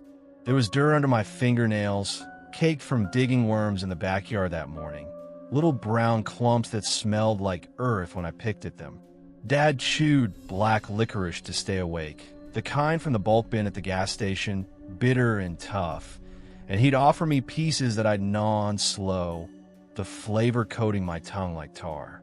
The empty wrapper was crumpled on the seat between us, silver foil twisted into a ball, edges sharp where I'd folded it over and over. The cab smelled like sweat and exhaust, vents blowing warm air that did nothing against the summer swelter. Everything seemed distorted. The mirrors showed the trailer behind us too long, like it had grown an extra section, and the steering wheel looked oversized in Dad's hands, his knuckles pale from gripping tight. He didn't say much, just nodded along to the radio static, voices fading in and out like they were calling from underwater. The ascent dragged, the engine straining, gravel shifting in the back with a low grind that matched my bicycle chain at home, that gritty clank when it jumped gears on the hill by our house. I leaned my head against the window, glass cool for a moment before my breath fogged it, and watched the ridges roll by, too high, too jagged, like teeth biting into the sky. Then we hit it, a pocket of mist that didn't belong, thick and yellowish, rolling down from the peaks like smoke from a hidden fire somewhere deep in the woods. It wasn't the usual fog. This clung, wrapping the truck slow, seeping through the vents with a sharp, acrid smell that scratched at my nose. I coughed hard, the bitter afterbite of the licorice rising up again, burning my throat like I'd swallowed pins. Dad frowned, flipping the wipers on, but they smeared it worse, the stuff sticking like glue to the windshield, turning the view outside murky and wrong. The mist pressed in, muffling the road noise until the cab felt sealed off, too quiet. The engines growled distant like it was coming from another truck far away. My skin prickled, 1,000 tiny needles pressing in slow, starting at my arms and spreading, the hair standing up like when you wake from a bad dream, but can't shake it. The colors were wrong. I think the yellow tint deepened, making the dash glow faintly, Dad's face washed out pale, his eyes reflecting it back at me too bright. I rubbed my eyes, black spots dancing, but the burn grew, eyes watering, throat tightening. The steering wheel grew slick under Dad's grip, almost oily, his hands slipping once, the truck swerving slight on the curve. He cursed low, wiping his palms on his jeans, but the mist kept coming, threading through every crack, heavy on my chest like a weight settling slow. Outside, the ridges blurred, too large, the drop-offs yawning wider than before, and the pines twisted into shapes that looked like figures hunched over, waiting in the haze. I reached for the wrapper, crumpling it tighter in my fist, the foil crinkling loud in the muffled space, but it didn't help. The prickling turned to burning, my arms reddening like a rash blooming fast, raw and hot under my shirt sleeves. Dad tried rolling down the window, but the mist poured in thicker, carrying that acrid tang stronger, making us both cough, eyes streaming. The wipers thumped useless, blades dragging through the cling, and for a stretch, the road vanished ahead, just yellow, nothing swallowing us whole. Everything felt too large. The cab expanded around me, seats too far apart, Dad's voice when he spoke sounding echoed, like from the end of a tunnel. "Just weather," he said, but his tone cracked fragile, uncertain. The burn sank deeper into my lungs, each breath stinging sharp, and I clawed at my arms, nails leaving white trails on the red.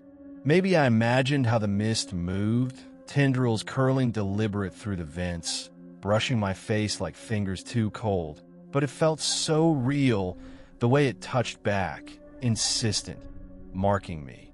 We pulled through eventually, the mist thinning sudden as we crested a ridge, but the burn lingered, arms raw and throbbing, the skin tight like it had been scraped. Dad stopped at an overlook, engine idling rough, and we stepped out into air that felt clean but wrong, too crisp after the cling. No weather report had mentioned it. Radio clear now, announcers chatting about clear nights, and later, at a diner down the mountain, other drivers swore the sky was starlit, no fog anywhere. But my arms stayed red for weeks, fading slow to pink scars that itched in the shower, a reminder the mountain could touch you back in ways you don't forget. The trailer gravel seemed heavier after, shifting louder, like something extra rode with us. Drifting back, that hull mixes with others, the yellow haze blurring edges, but the boredom of summer evenings at home sticks clearer, like the sound of crickets chirping endless outside my window, a high-pitched drone that filled the dark. We'd leave the screen door open for breeze, but the crickets came through, their legs rubbing that steady chirp-chirp. No pattern, just constant like a machine winding down slow.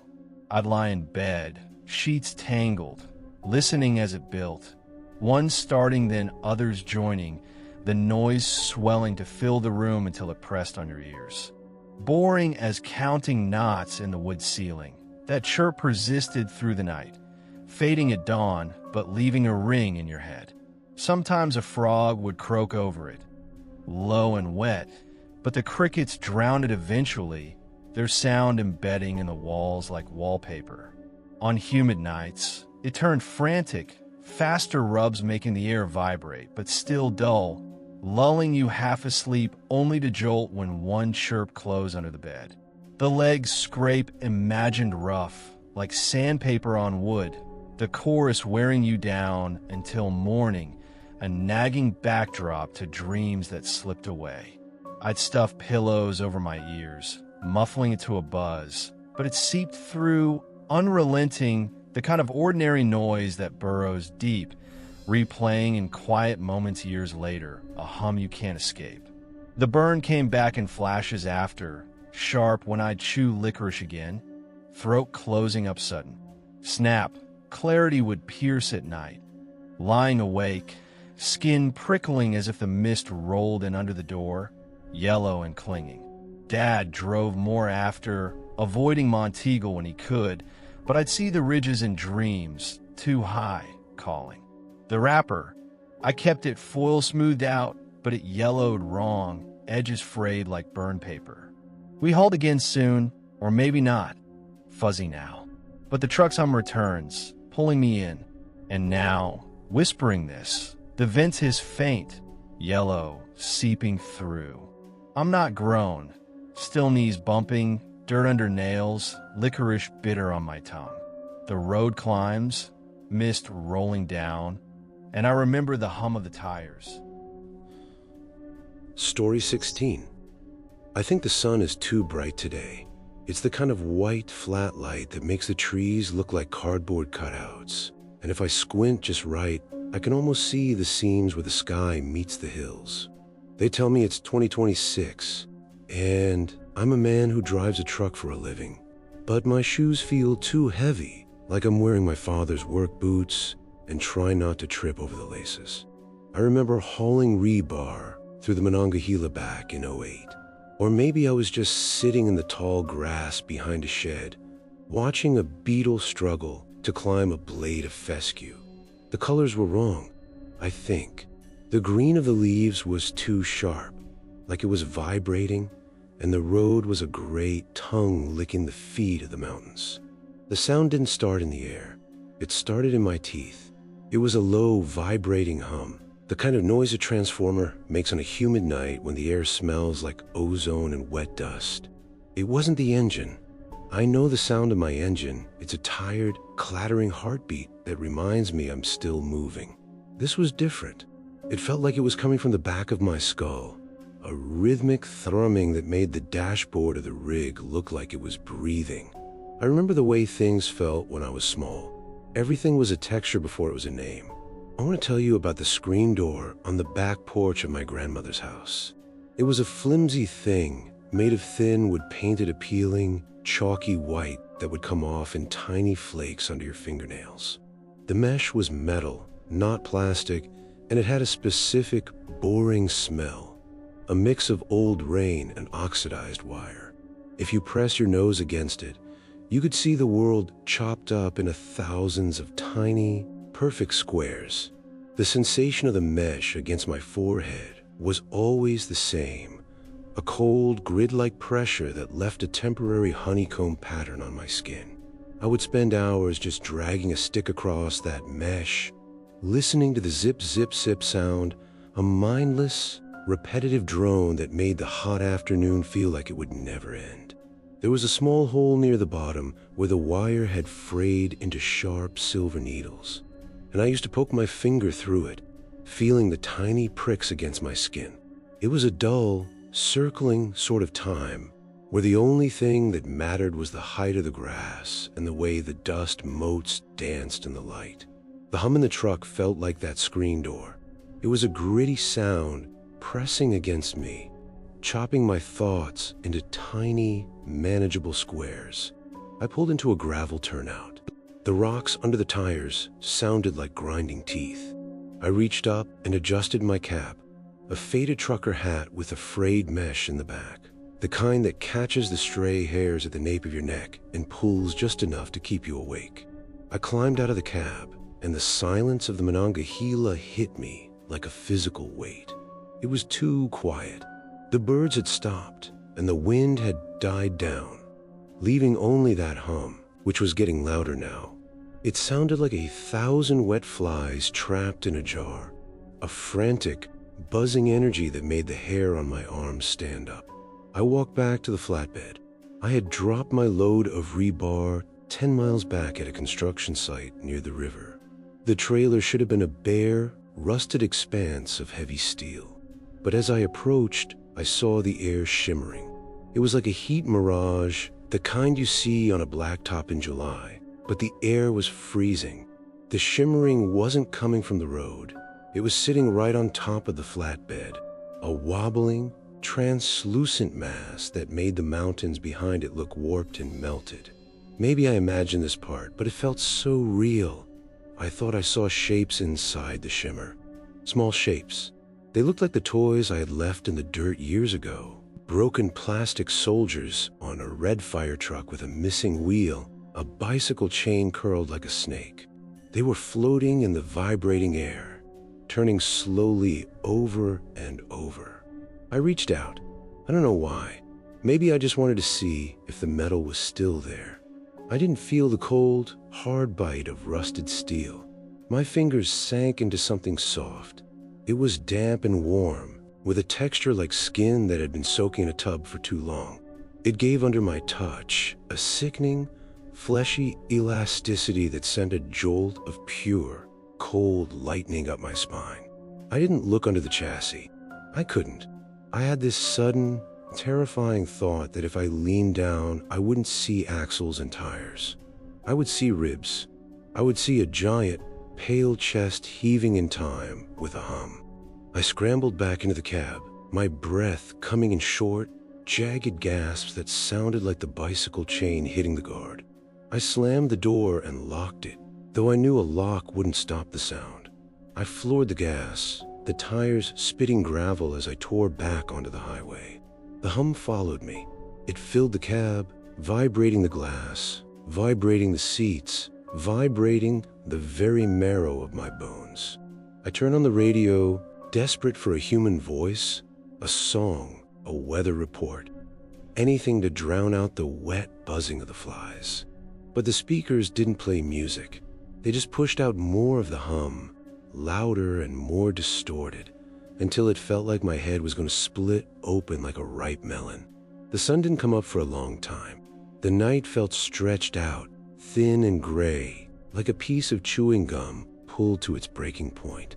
When the light finally started to bleed over the ridges, the hum began to recede, sinking back down into the floorboards.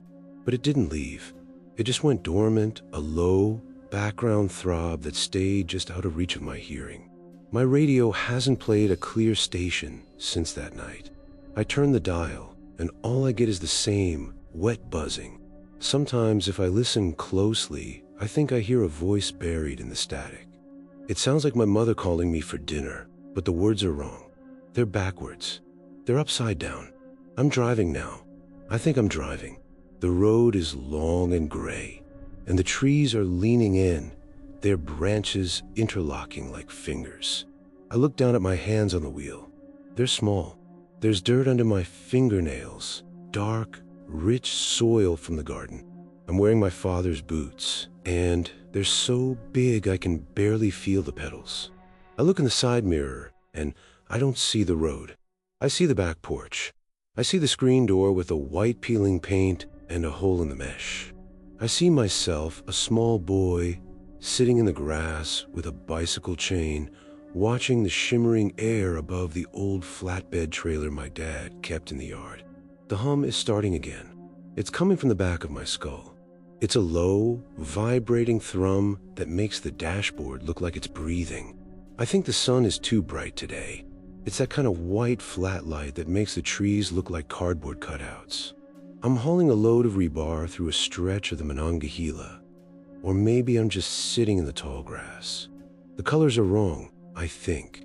I reach up to adjust my cap. It's a faded trucker hat with frayed mesh. I can feel the tiny squares of the screen door pressed against my forehead, chopping the world into perfect little pieces. The buzzing is getting louder. The flies are waking up in the jar. I'm not a man. I'm not a trucker. I'm just a boy who got lost in the hum of an empty trailer, and I'm never going to find my way out of the grass. I was hauling a load of rebar through a stretch of the Monongahela back in '08 when the sound started. Story 17. I've been running the overnight route through the Smokies for so long that I don't remember when it started. 10 years, maybe more. The paperwork says a decade.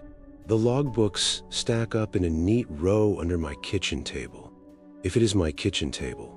Some mornings I wake up and it feels like the cab of the truck just grew walls around it. The fridge hum sounds like an idling engine. The hallway feels too narrow, like a shoulder on a mountain road. I know better than a stop for anyone up there. Everyone knows that. The Smokies at night are not the kind of place where you pull over for strangers. The fog settles low and thick, like breath pressed against cold glass. The trees lean in. The curves come at you too fast, and the guardrails shine too bright in your headlights. The colors were wrong, I think.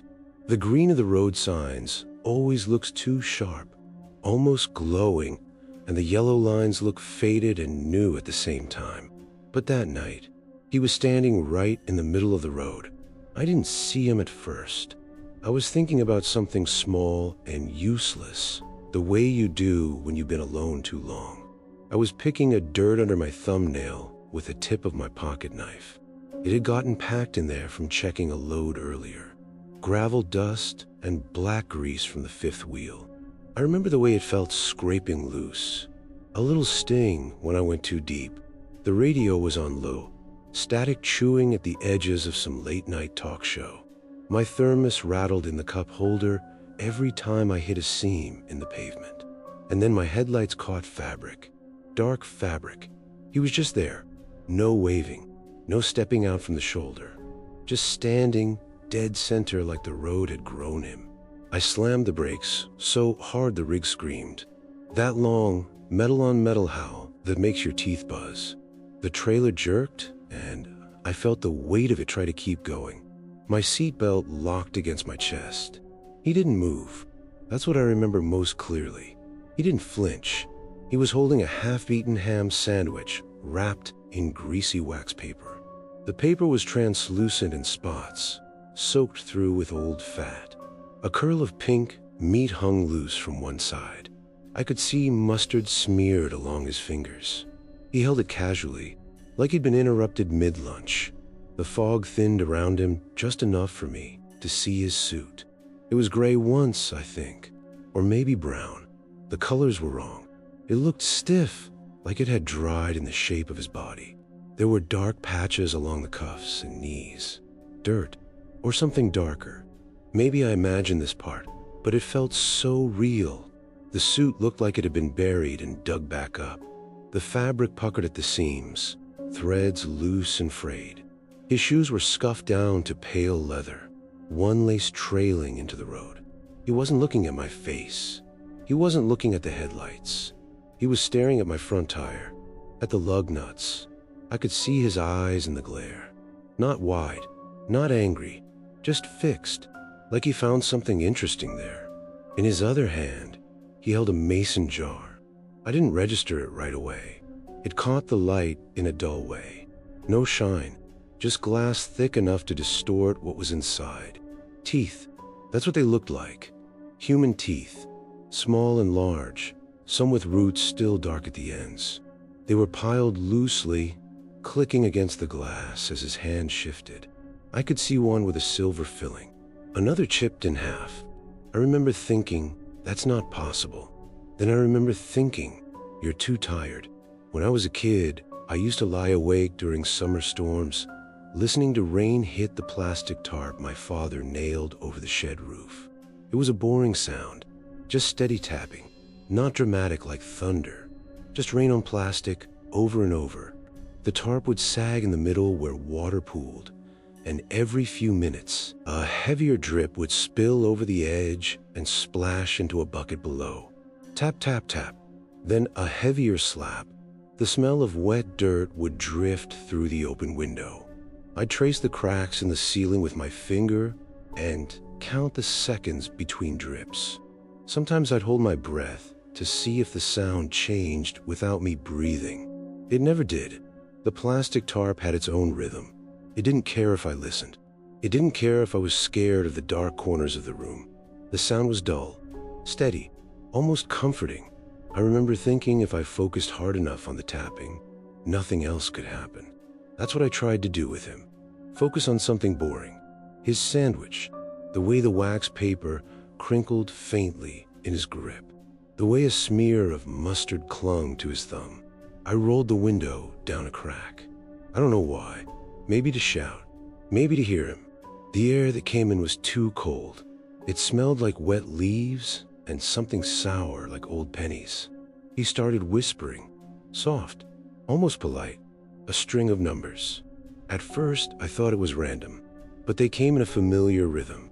3 digits, pause, 2 digits, pause, 4 digits. My stomach dropped so fast it felt like missing a step in the dark. They were my social security digits. I haven't spoken them aloud in years. I barely remember them without looking at a card, but he whispered them in order, perfectly. He didn't look at me while he did it. He kept staring at the lug nuts on my front tire. His lips barely moved. The jar of teeth shifted in his hand with a faint clack-clack, like dice in a cup. I didn't wait for him to finish. Something in me snapped from drifting to sharp, violent clarity. I threw the truck in the gear and cranked the wheel hard. The trailer groaned in protest. For a second, I thought I'd tip us both over. The world tilted. The headlights swung wide, painting the trees in quick, harsh streaks. He didn't move. I drove around him, close enough that I could see the pores in his skin, close enough to see a thread hanging from his jacket sleeve. As I passed, he lifted the sandwich to his mouth. Slow, deliberate. He took a bite. I saw his teeth. Too many. Or maybe that was the jar reflected in the glass. I don't know.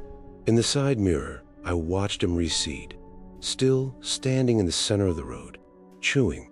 The fog thickened around his legs first, swallowing him from the ground up. He never looked up at me. He never stopped whispering. The numbers carried faintly through the open crack in the window, even as I accelerated. I drove too fast for that stretch. The curves came sharp and sudden. My hands ached from gripping the wheel. I kept checking the mirrors, expecting to see him running behind me, jar held high. But there was nothing. Just fog, just trees too tall and too close. I didn't stop until I hit the next town, a gas station with flickering fluorescent lights. The colors were wrong, I think. Everything looked washed out, like an old photograph left in the sun. I got out and checked the front tire. The lug nuts were normal, greasy, solid. I touched each one with my fingertips, half expecting them to be loose or missing. They were fine. I leaned against the hood and tried to breathe. When I closed my eyes, I could still hear the whispering. 3 digits. Pause. 2. Pause. 4. Later, I checked my paperwork. My wallet. My ID. Everything was still there. Nothing missing. No jar of teeth in the passenger seat. No wax paper on the floor. But I started noticing things after that. Small things. I'd wake up in the sleeper berth and find crumbs on my shirt. Pink crumbs. Like ham. I don't eat ham anymore. Not since that night. I catch myself staring at the lug nuts during pre-trip inspections longer than necessary. Counting them. Touching them. Making sure they were still mine. Sometimes, when I'm driving through the Smokies at night, I see someone standing far ahead on the road. Not always clear, just a darker shape in the fog. I slow down now before I get close. And every time, there's no one there. But just once I saw something in the side mirror. A figure at the edge of the trees, holding something round. The colors were wrong, I think. Too pale, too sharp. He was chewing. I try to tell myself I've been running that route for 10 years. I've grown older, that my hair has thinned and my hands have gotten rougher. But sometimes, when I look at my reflection in the truck window at night, I don't see an older man. I see a younger one, clean-shaven, eyes too wide. Like the first night, he took that route. Maybe I imagined this part, but it felt so real. Once I looked down at my driver's license, and the issue date read the same year as that night. Not renewed, not updated, just stuck. The logs in my glove compartment all begin with the same entry. Overnight route through the Smokies. Clear skies. No incidents reported. But I remember the screech of brakes. I remember the jar of teeth. I remember the whispering. And lately, when I'm alone in the cab and the engine hump fills the space, I hear the rain on plastic tarp. Tap, tap, tap. Then a heavier drip. I focus on it. I tell myself if I just listen to the boring sound, nothing else can happen. But then I glance up, and he's there, standing in the middle of the road, holding that half-eaten sandwich, staring at my lug nuts, whispering numbers I haven't spoken in years. I hit the brakes. They scream. The truck jerks. He doesn't move. And I realize I'm not remembering something that happened 10 years ago. I'm here, right now, hands shaking on the wheel, fog pressing close against the windshield. the jar catching the light. I never made it past him. I never reached the next town. I never drove home. I'm still on that stretch of road in the Smokies, still braking, still watching him take that slow, deliberate bite, still hearing my own numbers fall from his mouth. I've been running the overnight route through the Smokies for a decade, and I know better than to stop for anyone. But he's standing right in the middle of the road. Story 18. I think it started with Dad's warnings, the ones he'd whisper while the truck idled at stop signs, his voice low like he didn't want the engine to overhear. Some things in the woods don't like the smell of diesel, he'd say, eyes flicking to the rear view as if something trailed us. I was maybe 9, hard to tell now. The ages fudged together like smudged ink on a wet page. We were on a run near Clinch Mountain that night, the kind where the road narrows to a thread through the trees, and everything feels too large, the cab swelling around us, the dashboard dials glowing too bright in the dark, casting shadows that stretched wrong across Dad's face. The quiet was heavy, too quiet. No rumble from passing semis, just the tires humming on pavement that seemed to dip and rise like breathing. Maybe I imagined how the mountain loomed closer than it should, ridges too sharp against the moon, but it felt so real, the way the air thickened, pressing in through the vents like fingers probing for cracks. I curled up in the sleeper berth, that narrow bunk behind the seats, mattress thin and lumpy from years of hauls. My sneakers were off, tossed on the floor with laces knotted from running through tall grass earlier that day at a rest stop, blades so high they whipped my calves like switches. There was dirt under my fingernails, ground in black from scooping pebbles to skip across a creek, little grains that scratched when I rubbed my palms together. Dad parked at a pull-off, engine ticking down a silence, and locked the doors with a click that echoed too loud. He pulled the curtains tight, heavy fabric blocking out the world, but slivers of moonlight slipped through anyway, too bright, painting stripes on the walls that shifted slow like water rippling. He told me to sleep, his hand rough on my shoulder, smelling like oil and sweat. The cab smelled like damp dog fur already, or maybe that came later, fuzzy now, but it clung, mixing with the faint peppermint from candies he kept in the glove box, cracked and sticky from heat. I drifted off to the sway of the truck settling, like a boat on calm water, but the dreams came wrong. Faces in the trees outside, eyes too wide, watching. Woke up sudden, or thought I did, the berth feeling smaller, walls closer, ceiling low enough I could bump my head sitting up.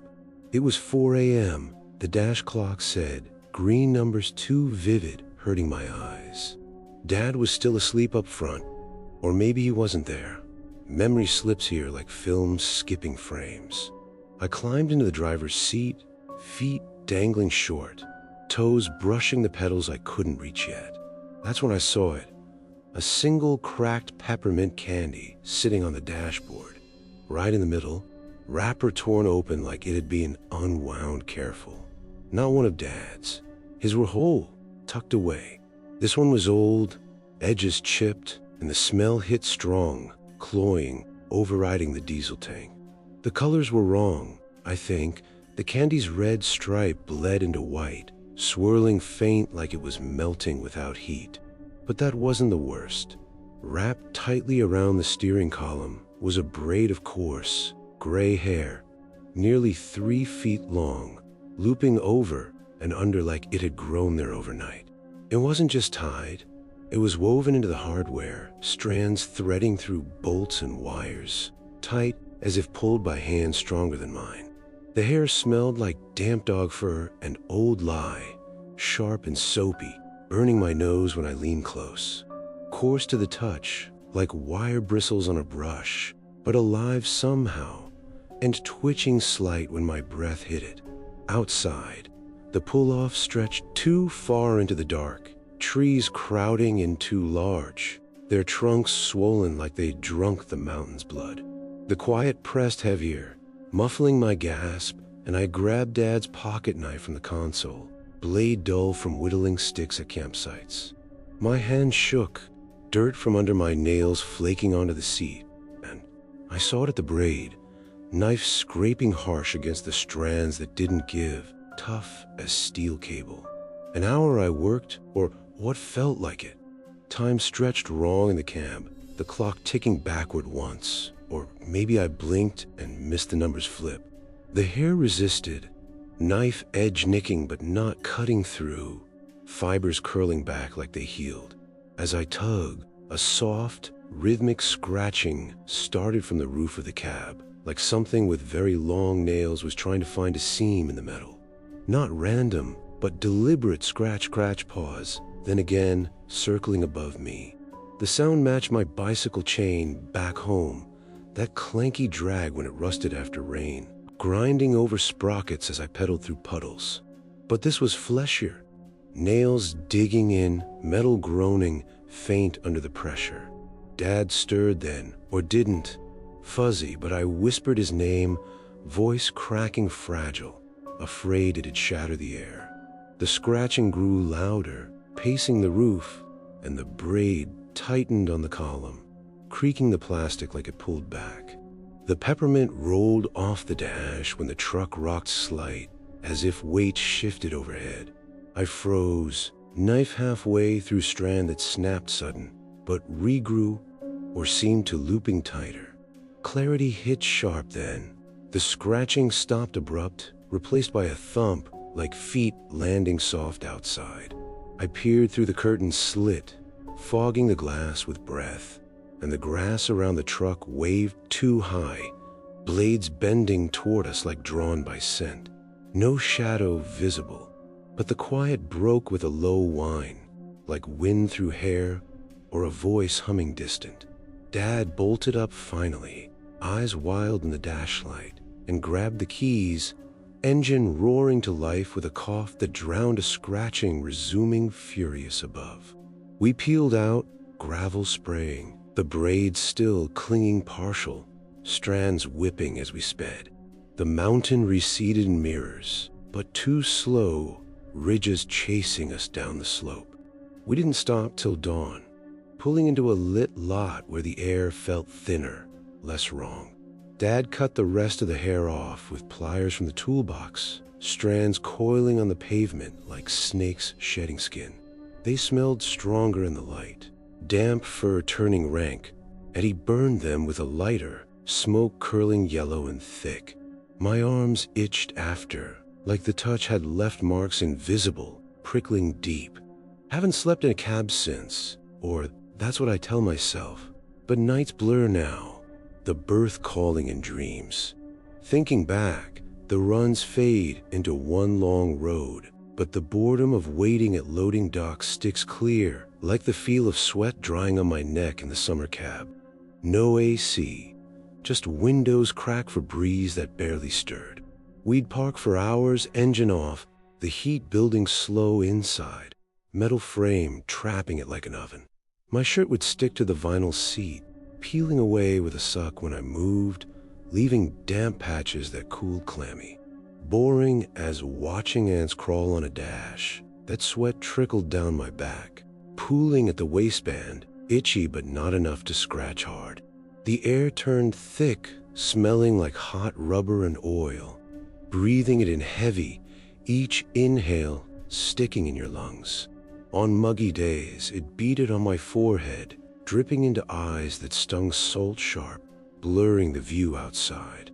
I wipe it with my sleeve, fabric rough and already damp, the cycle repeating endless till Dad started up again. The boredom wore you down, time dragging like molasses, the sweat a constant nag, embedding in your skin like a second layer, fading only at night, but lingering in clothes that smelled sour next day. It was nothing that heat, just part of the weight, but it burrowed deep, replaying in still moments, a drip you can't stop. The braid haunted after, strands appearing in odd places, glove box, under seats, like leftovers from that night. Snap. I'd find one wrapped around my finger in sleep, tight and warm, scratching faint on my skin. Dad stopped talking about the woods. I was avoiding the mountain on maps, but we'd end up there anyway. Roads looping back. Or maybe we never left. Fuzzy now. The peppermint taste returned, sometimes cracked and old on my tongue. And now, murmuring this, the berth sways again, curtains drawn tight. I'm not grown, still feet dangling, dirt under nails, Dad whispering warnings. The truck idles near Clinch, and it starts with Dad's warnings. Strolinaigin. I think the dashboard lights are getting brighter. Or maybe the world outside is just getting thinner. They tell me I'm a man now, that I've been driving these rigs since the late 90s. But sometimes I look at my hands on the steering wheel and I expect to see them covered in the gray silt from the creek behind our old house. The colors were wrong that night, I think. The pines weren't green. They were a flat, charcoal black that looked like they'd been cut out of construction paper and pasted against a sky the color of a fresh bruise. I was running low on fuel near the West Virginia border. The needle was hovering just above the red line, trembling a little like it was scared of what would happen if it hit empty. My head felt heavy, filled with that slow, drifting fog that comes from staring at the white lines for 12 hours straight. Everything felt too large. The cab of the truck felt like a cathedral, and the road felt like a narrow typhoon over a hole I couldn't see the bottom of. I remember the feeling of being small. I remember sitting on the floor of the utility room while my mother did the laundry. I want to tell you about the sound of the dryer. It's a very specific, very boring thing to remember, but it's the only thing that feels solid right now. The dryer was an old avocado green machine that rattled on its legs. The sound it made wasn't a hum. It was a rhythmic, metallic thump war. It was the sound of a heavy, wet towel, or maybe a pair of sneakers with the laces tucked in, hitting the side of the drum over and over. If I pressed my ear against the warm metal side, I could feel the heat seeping into my jawbone. It was a dry, dusty heat that smelled like scorched lint and fabric softener. It was a mindless, circling noise that made the afternoon feel like it was made of thick syrup. You could sit there for an hour or 10 years and the sound would never change. It was a safe kind of boredom, a heavy weight that kept the rest of the house, the dark corners and the quiet hallways, from reaching me. How the hum of the pines felt that night, like a machine that had been left running in an empty house. I saw the glow through the trees first. It was a sharp, electric pink that didn't belong in the woods. It flickered, casting long, jerky shadows that looked like spindly legs walking across the road. I slowed the rig, the air brakes hissing a long, tired sigh. It was a small, wood-sided shack. It looked like a diner, the kind with a gravel parking lot and a screen door that slapped shut with a sharp crack. There was a neon beer sign hanging in the window, buzzing so loud I could hear it over the idle of my engine. It was a pink light, the color of a tongue. I needed that stop. I needed the coffee. I needed to see a human face that wasn't my own in the rearview mirror. I pulled the truck in, the gravel crunching under the tires with a sound like a bicycle chain grinding against a rusted gear. I remember thinking the grass in a lot was too high. It was tall, yellow stuff that brushed against the bottom of my door, whispering like it was trying to tell me a secret I didn't want to hear. As soon as I cut the lights, the building changed. Maybe I imagined this part, but it felt so real. 1 second, I was looking at a diner with a warm glow behind the glass. The next, the headlights died and the moonlight hit the wood. It wasn't a diner. It was a collapsed barn, a skeleton of gray, rotted timber that had been dead for 50 years. The roof had caved in, leaving jagged beams pointing at the stars like broken ribs. But the sign was still there. It was hovering in the empty air, exactly where the window should have been. There was no glass, no frame, no wire connecting it to anything. It just hung there in the dark, buzzing and flickering, casting that sickly pink light down on the overgrown weeds and the shattered remains of the floor. I sat very still. My heart was thumping against my ribs, a dull, bruised feeling. I looked at the dirt under my fingernails. It was dark and wet, like I'd been digging in the garden. I wanted to leave, but I couldn't move my legs. Everything was too quiet, the kind of quiet that feels like it's pressing into your ears, trying to pop the drums. That's when I saw the figure. It was sitting at a table inside the ruins. The table was just a rotted plank of wood balanced on two rusted oil drums. The figure was thin, wearing a flannel shirt that looked like it had been washed 1,000 times until the pattern was gone.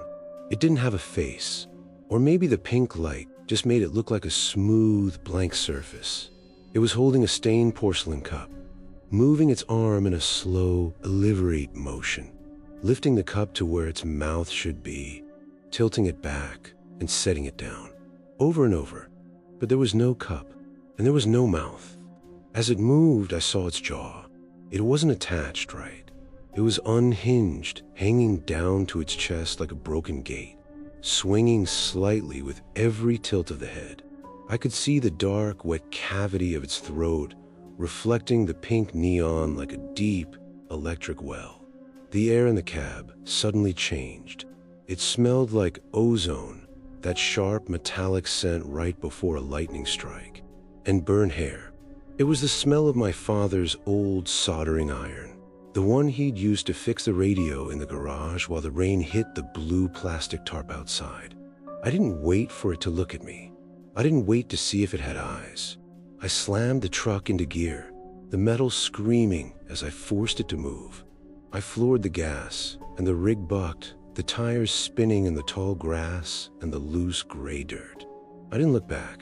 I kept my eyes locked on the road, praying for a light that didn't hum, a light that didn't flicker. I didn't stop until I hit an Exxon 2 towns over. It was brightly lit, the fluorescent tubes humming a different, safer tune. I climbed out of the cab, my boots hitting the pavement with a solid, real sound. I walked into the station, my hands shaking so hard I could barely hold my wallet. "You okay, buddy?" the clerk asked. He was wearing a red vest and a name tag that said Pete. He was real. He had a face. "Just tired," I whispered. My voice sounded like it was made of dry leaves. I bought a coffee and went back to the truck. I sat in the driver's seat and looked at my watch. The hand moving, but the numbers were wrong. They weren't numbers. They were just little pink lines of neon, flickering in the dark. I looked in the side mirror. I expected to see the gas pumps and the Exxon sign, but the colors were wrong, I think. The mirror showed the pines.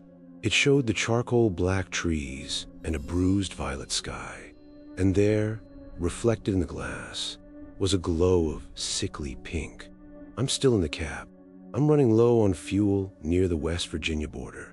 The needle is hovering just above the red line, trembling a little. Everything feels too large. The cab of the truck feels like a cathedral, and the road feels like a narrow tightrope. I remember the feeling of being small. I remember the sound of the dryer, the thump whir of a machine that never stops. I'm pressing my ear against the side of the truck, and I can feel the heat of a motor that's been running since 1985. I see the glow through the pines. It's a sharp, electric pink. I'm slowing the rig, the air brakes hissing a long, tired sigh. It's a small, wood-sided shack. It looks like a diner. The grass is brushing against the bottom of my door, whispering. I'm reaching for the light switch. I'm going to cut the lights. And as soon as I do, the building is going to change. I know it's going to change. I've been here before. I've always been here. I never grew up. I never left the utility room. I'm just a boy in a big chair, watching the pink light flicker on the wall, waiting for the jaw to stop swinging. I put the truck in gear, or maybe I'm just turning the pedal on my bicycle, listening to the chain. Click, clink, click. I see a figure inside the ruins, sitting at a rotted table. It's lifting a cup that isn't there. I'm running low on fuel near the West Virginia border when I see a glow through the pines. Story 20. I don't know if this happened in the 90s. That's what the logbook says. 1997, late October, a delivery that ran long and pushed me onto a logging road I shouldn't have taken. But when I close my eyes, the truck feels older than that. The steering wheel is wider. The vinyl seat sticks to the back of my legs like I'm still a kid in shorts, climbing into my father's pickup with grass stains on my knees. Maybe I'm mixing it up. Memory does that. It softens the edges of some things and sharpens others until they cut. I remember the logging road was narrow. Too narrow. The trees leaned in on both sides like they were trying to whisper to each other over the hood of my truck. My headlights didn't reach far. They hit trunks and stopped. The bark looked too pale, almost white, as if the light drained the color out of it. The colors were wrong, I think. The gravel popped under my tires. Not loud, just a steady crunch that felt too close to my ears. The cab smelled faintly of old upholstery and warm soda syrup. I had a half-empty bottle of cherry soda in the cup holder. It was lukewarm. I'd twisted the cap back on hours earlier, but it didn't seal right, so the fizz had gone flat. When I took a sip, it tasted like sugar and metal. I watched the surface of it while I drove. I've always done that. Stare at small things to keep from thinking too hard. When I was a kid, I used to ride my bicycle down a dirt path behind her house. The chain would rattle if I pedaled too fast. A dry, clicking sound, like it was counting my mistakes. The grass on either side grew high in summer, almost to my shoulders. It brushed my arms and left thin cuts that stung when I showered. Dirt would pack under my fingernails from digging little ramps in the yard. I liked prying the dirt out later, watching the crescent shapes fall into the sink. Small things felt safe, predictable. The logging road didn't feel predictable. The first reflector I saw was nailed to a pine trunk about 50 yards ahead, just a red circle catching my headlights. I didn't think anything of it. Land boundaries get marked that way sometimes. Hunters put them up. Logging crews too. Then I noticed it was too high, 10 feet off the ground, maybe more. That struck me as odd. No one nails reflectors that high. You'd need a ladder, or a tall man. I slowed a little. The engine's hum dipped, then steadied. My soda bottle tilted, and the liquid inside made a slow, lazy wave against the plastic. As I passed the tree, I glanced left. The reflector wasn't nailed to the trunk. It was between trees, floating. No, that's not right. It wasn't floating. It was attached to something dark, something that shifted when I looked at it directly. Maybe I imagined this part, but it felt so real. The red circle blinked just once as if a lid had passed over it. I told myself it was a trick of the light, a reflective strip caught at an angle. Then I saw another one, on the right side this time. Same height, same deep red color. They were too red. Not the bright orange red of safety reflectors. Darker, thicker, like old brake lights seen through heavy fog. I kept driving. The gravel road twisted gently. My headlights swung left and right, and the reflectors, they moved. They stayed exactly 10 feet off the ground.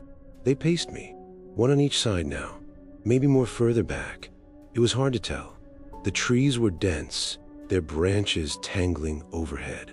The sky was a thin strip of gray-black. I pressed the gas pedal a little harder. The truck responded with a low growl. The soda bottle tipped again, and I watched the surface ripple, tiny concentric circles spreading from the center. The reflectors kept pace. It didn't blur. They didn't fall behind. They bobbed. That's the part that still makes my stomach twist. They bobbed with a strange, predatory gait. Up and down, slightly forward, slightly back, like shoulders rising and falling. Not like something nailed to wood, not like something mechanical. I remember my hands felt too small on the steering wheel. The wheel seemed larger than usual, the rim thick under my fingers. My knuckles looked pale in the dashboard light. The cab was too quiet. The engine noise sounded distant, as if it were coming from somewhere behind me instead of under the hood. I looked left. The red circle turned toward me. It wasn't flat anymore. It had depth. The colors were wrong, I think. The red seemed almost wet. I could see a darker center inside it, like a pupil. I jerked my eyes back to the road. Deer, I muttered. Just deer. But deer eyes sit lower, and they don't stay perfectly level at 10 feet high. I accelerated again. The truck bumped over a rut, and the soda sloshed sharply against the side of the bottle. A thin line of liquid climbed the plastic and slid back down. The reflectors matched my speed. They moved through brush without resistance. Branches didn't snap. Leaves didn't stir. They were just there, gliding between trunks. When I was little, I used to lie under a cheap wool blanket at my grandmother's house. It was scratchy and thin, with a faded pattern of brown squares. If you ran your hand across it the wrong way, the fibers would catch on your skin and make a faint rasping sound. I would pull it up to my chin and rub the edge between my fingers, feeling each tiny bump in the weave. The blanket never smelled clean. It held onto dust and old perfume. Sometimes I'd press my face into it and breathe through the fabric just to feel the warmth build up. It was boring, just wool against skin. But if I focused on that scratchy texture long enough, I could almost forget the dark corners of the room, the hum of the refrigerator in the kitchen, the way the house creaked when the wind pushed against it. The blanket was real, solid, something I could hold. I tried to focus on the soda bottle like that blanket, the way the plastic crinkled when I squeezed it, the faint stickiness on the cap, the slow movement of the liquid inside. But the red reflectors were still there, still 10 feet up, still pacing. I pushed the truck faster than I should have on that road. The gravel spit out from under the tires. The steering wheel trembled in my hands. The reflectors kept up. And then, one of them moved closer. It stepped, yes, stepped, out from the trees, just enough for my headlights to catch something pale beneath it. A shape, tall, too tall for a man, but shaped like one. Long limbs folded wrong at the joints. The red reflector was not on a tree. It was where a face should be. I saw the outline of shoulders, a torso that seemed stretched, as if someone had pulled it upward and forgotten to stop. Its arm hung low, almost to the ground, fingers brushing leaves. The soda bottle jumped in its holder when I hit another rut. The liquid inside rippled violently. And in that reflection, I saw it again. The red light, mirrored in the plastic curve of the bottle. Watching me, it was tall enough to look directly into my side mirror. That's when I understood. It wasn't pacing my truck. It was studying it. I don't remember deciding to floor it. I just remember the sudden roar of the engine and a way the trees blurred into streaks of gray and black. The reflectors surged forward too, not running, gliding. Their gait never broke. That steady, terrible bob. The road curved sharply, and for a second I thought I'd lose control. The back end fishtailed. My shoulder slammed against the door. The reflectors didn't falter. They stayed exactly 10 feet off the ground, exactly beside me. Then the trees thinned. I saw the faint yellow line of the paved highway ahead, like a lifeline.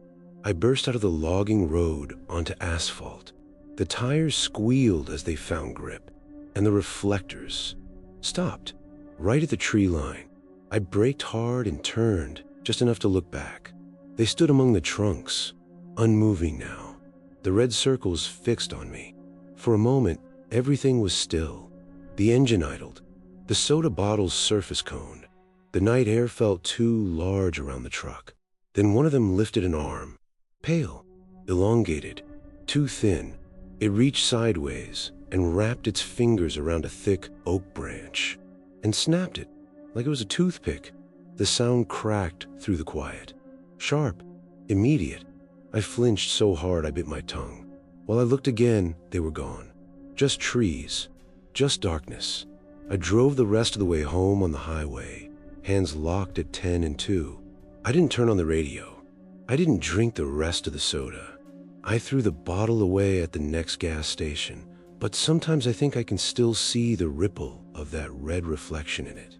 For years, I avoided logging roads, avoided shortcuts, told myself it was just fatigue, just wildlife caught at the wrong angle. But sometimes late at night when I'm driving even on paved roads, I see red reflectors in the trees. Too high, too level. The colors are wrong, I think. And lately, something else has been wrong too. When I look at my hands on the steering wheel, they don't look older. They look smaller, like they did when I first learned to drive. The dashboard lights feel too bright. The road feels too narrow. Sometimes I find dirt under my fingernails that I don't remember getting. Gravel dust, pine sap. Maybe I imagined this part, but it felt so real. Once I glanced at the passenger seat and saw a half-empty bottle of cherry soda sweating in the cup holder. The same brand from the 90s. The old label design. I don't drink soda anymore. I haven't for years. But the bottle was there. And outside in the tree line, 2 red reflectors hovered at exactly 10 feet high, pacing me. I tell myself this happened decades ago, that I'm older now, that I left that logging road behind. But the truck still smells faintly of warm syrup and upholstery. The gravel still crunches under my tires. The trees still lean in too close. And I'm watching the red reflectors in the dark, bobbing with that slow, predatory gait. I haven't reached the highway yet. I haven't burst on a pavement. I'm still on a narrow logging road back in the 90s. The soda ripples in the cup holder. The red lights keep pace, 10 feet off the ground, and I'm just starting to notice them. Story 20 word. I don't know how old I was exactly. The numbers slip around like wet leaves on a windshield. 10 maybe? Or was I already bigger? Pretending be small the way kids do when the world feels too wide. It's all fuzzy now, the way dreams get when you try to hold them too tight. But I remember the truck, or at least I think I do. The way the seat scratched the backs of my legs through my jeans, and how my sneakers barely touched the pedals even when I stretched. I was hauling a load of timber through the Monongahela back in the fall of '08, just me and this lukewarm cup of black coffee in a styrofoam cup with a bite mark on the rim where I'd chewed it without thinking. The fog was so thick it felt like driving through wet wool, and everything outside the windows looked off. The trees were too tall, the sky too close, the colors bleeding into each other like somebody had smudged the whole picture with a dirty thumb. The road curved the way it always did in those hills, narrow and mean, with ditches full of last night's rain. I kept one hand on the wheel. My fingers looked so small against the black plastic dirt packed under the nails from digging in the backyard earlier that morning, or maybe it was the day before, who can say? And the other hand held the coffee. It tasted like metal and old pennies, the kind of taste that stays on your tongue for hours. I sipped it anyway because the cab was cold and the heater made a rattling sound like loose change in a jar. Sometimes I pressed my forehead to the side window just to feel the chill, the way the glass fogged up around my breath and made little halos that disappeared when I pulled away. The engine hummed low, steady, the kind of sound that gets inside your bones after a while and makes you forget you're moving at all. I remember the grass along the shoulder. It was taller than it should have been for fall, reaching up past the hubcaps, wet and heavy, slapping the tires with these soft, wet whispers. The height of it made me feel even smaller, like the whole world had grown up overnight and left me behind. And the bicycle chain, God, that sound keeps coming back. I think I rode my bike to the loading yard that morning, the chain clicking and clacking over every pebble, oil on my hands, the seat too high, so my knees not funny. Maybe I imagined that part, but it felt so real, the way the chain would skip when I pedaled too fast downhill, that little metallic hiccup that meant I was going to have to stop and fix it with greasy fingers. The dirt under my fingernails from the chain loop mixed with the pine sap from the timber, and it smelled like the inside of a tool shed, sharp and green, and a little rotten at the edges. The fog pressed and tighter the higher I climbed. It wasn't normal fog. It had weight, like wet wool blankets piled on top of you in bed when you're sick and your mom thinks more covers will help. That blanket feeling. Let me tell you about it because it matters, even if it sounds boring. When I was little, I had this gray wool blanket on my bed, the kind with the itchy fibers that stuck out like tiny hooks. I'd pull it up to my chin on cold nights, and the scratchiness would start right away, right at the soft skin inside my elbows, then spread down my arms in slow waves. Each little fiber would catch and tug, not hard enough to hurt, but enough that you couldn't ignore it, like 1,000 tiny fingers whispering against you. I'd lie there counting the itches, 1, 2, 3, feeling my skin get warm and damp underneath, the blanket growing heavier as it soaked up my breath, and the room so quiet except for the clock ticking on the wall. Tick, tick, tick, same rhythm every night. I couldn't kick it off because then the cold would rush in, sharp as teeth, and I'd have to pull it back and start the scratching all over again. Then what the fog felt like wrapping around a truck, thick, itchy, breathing against the glass, making everything inside feel too warm and too small at the same time. I kept shifting in the seat, tried to escape it, but there was nowhere to go. The CB radio sat on the dash like a black plastic box with too many knobs, the kind that always smelled faintly of old cigarettes, even if nobody smoked. It had been quiet most of the way, just static like distant rain. Then it started, this rhythmic, wet clicking sound, not the usual crackle. Click, click, click, click, like something chewing slowly on the other end. The hair on my neck stood up, the way it does when you're a kid and you hear a floorboard creak in an empty house. At first I told myself it was just interference from the ridge, the way signals bounce weird up there. The colors were wrong, I think. The little green light on the radio looked too bright, almost yellow, pulsing in time with the clicks. Maybe I imagined this part, but it felt so real, the way the sound crawled inside my ears and settled behind my eyes. Then the voice came through. It wasn't some random trucker. It was me, my own voice, clear as the little bell on my bike handlebars, but tired. So much more tired than I felt right then, like it had been driving for days without sleep. Shifting into fourth now, it said flat and flat, just as my hand, my small, dirty-fingered hand, touched the gear stick. The knob was huge, smooth and cool, and the truck lurched a little like it always did when I missed a sweet spot. I froze. The voice kept going, looking at the deer carcass on the shoulder. It whispered, seconds before my headlights picked up the mangled pile of fur and bone right where the road bent. The deer was wrong too, its eyes too wide open, reflecting the lights back red, like it was still watching me, even though half its side was gone. I didn't want to look, but I couldn't stop. The voice sounded like it had seen worse things already. I didn't dare turn the radio off. I had this sickening feeling that if the sound stopped, the silence would let whatever was on the other end into the cab with me. It would crawl through the speakers like smoke and sit in the passenger seat, breathing my air. So I left it on. The voice kept talking, describing everything I was doing before I even did it. Wiping the fog from the inside of the windshield with my sleeve, it said, and sure enough my arm was already moving, the wool of my jacket sleeve squeaking against the glass. The colors were wrong again. The fog outside glowed as sickly orange where the headlights hit it, like the sun was trying to rise, but couldn't quite manage. Then it started talking about the crash that hadn't happened yet. I'm gonna lose it on the next curve, my voice said, calm at first, then cracking like it was already hurting. The tires will hydroplane on the wet leaves. The load will shift, timber cracking like bones. The cab tilting, slow at first, then fast. Smell of leaking diesel, sharp and sweet.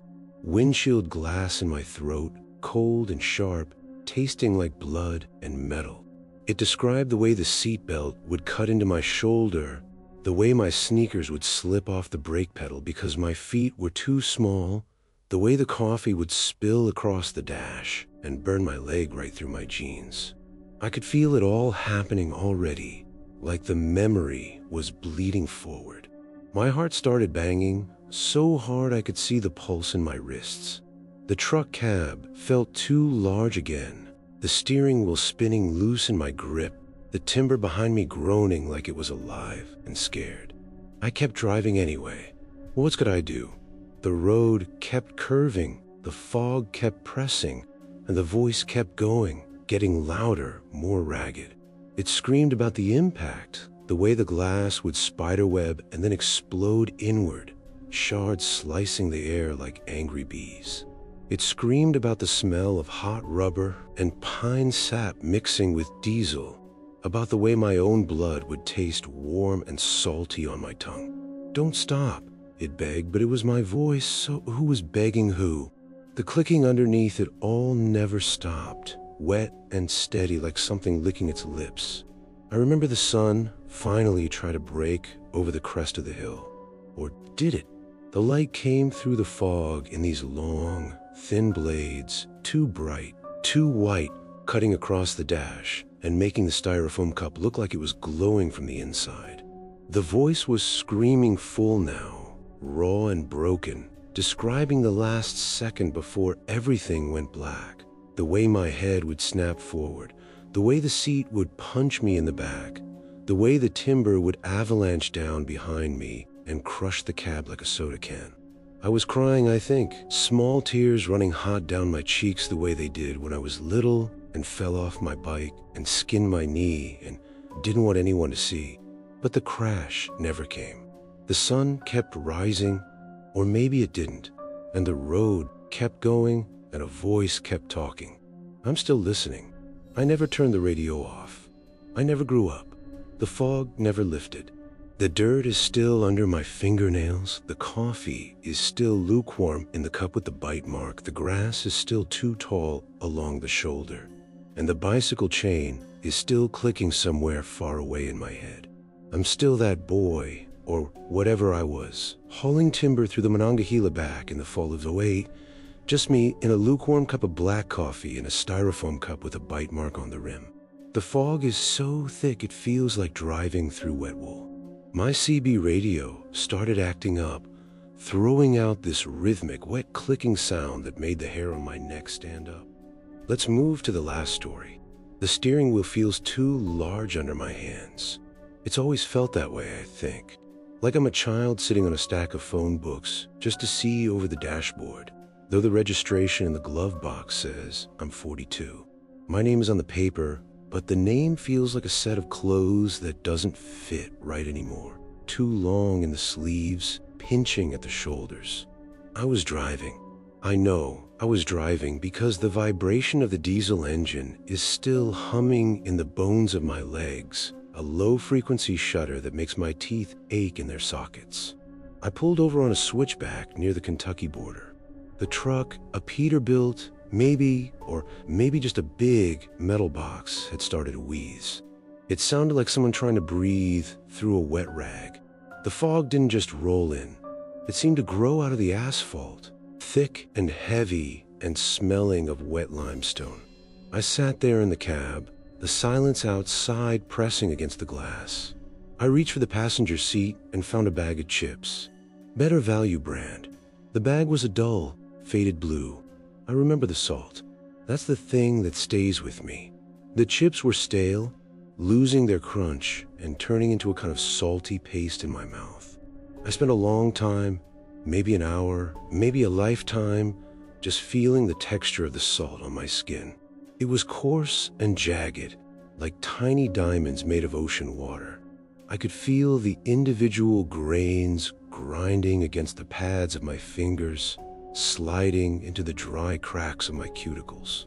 The salt stung the places where I'd bitten my nails down to the quick.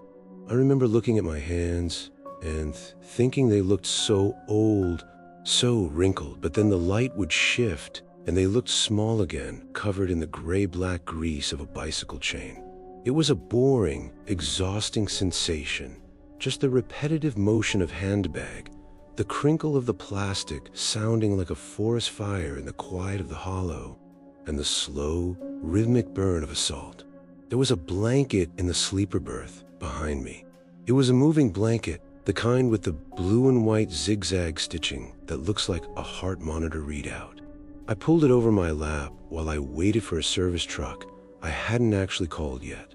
The wool was scratchy, horribly, mind-numbingly scratchy. It was the kind of cheap, industrial fabric that feels like it's made of recycled hair and static electricity.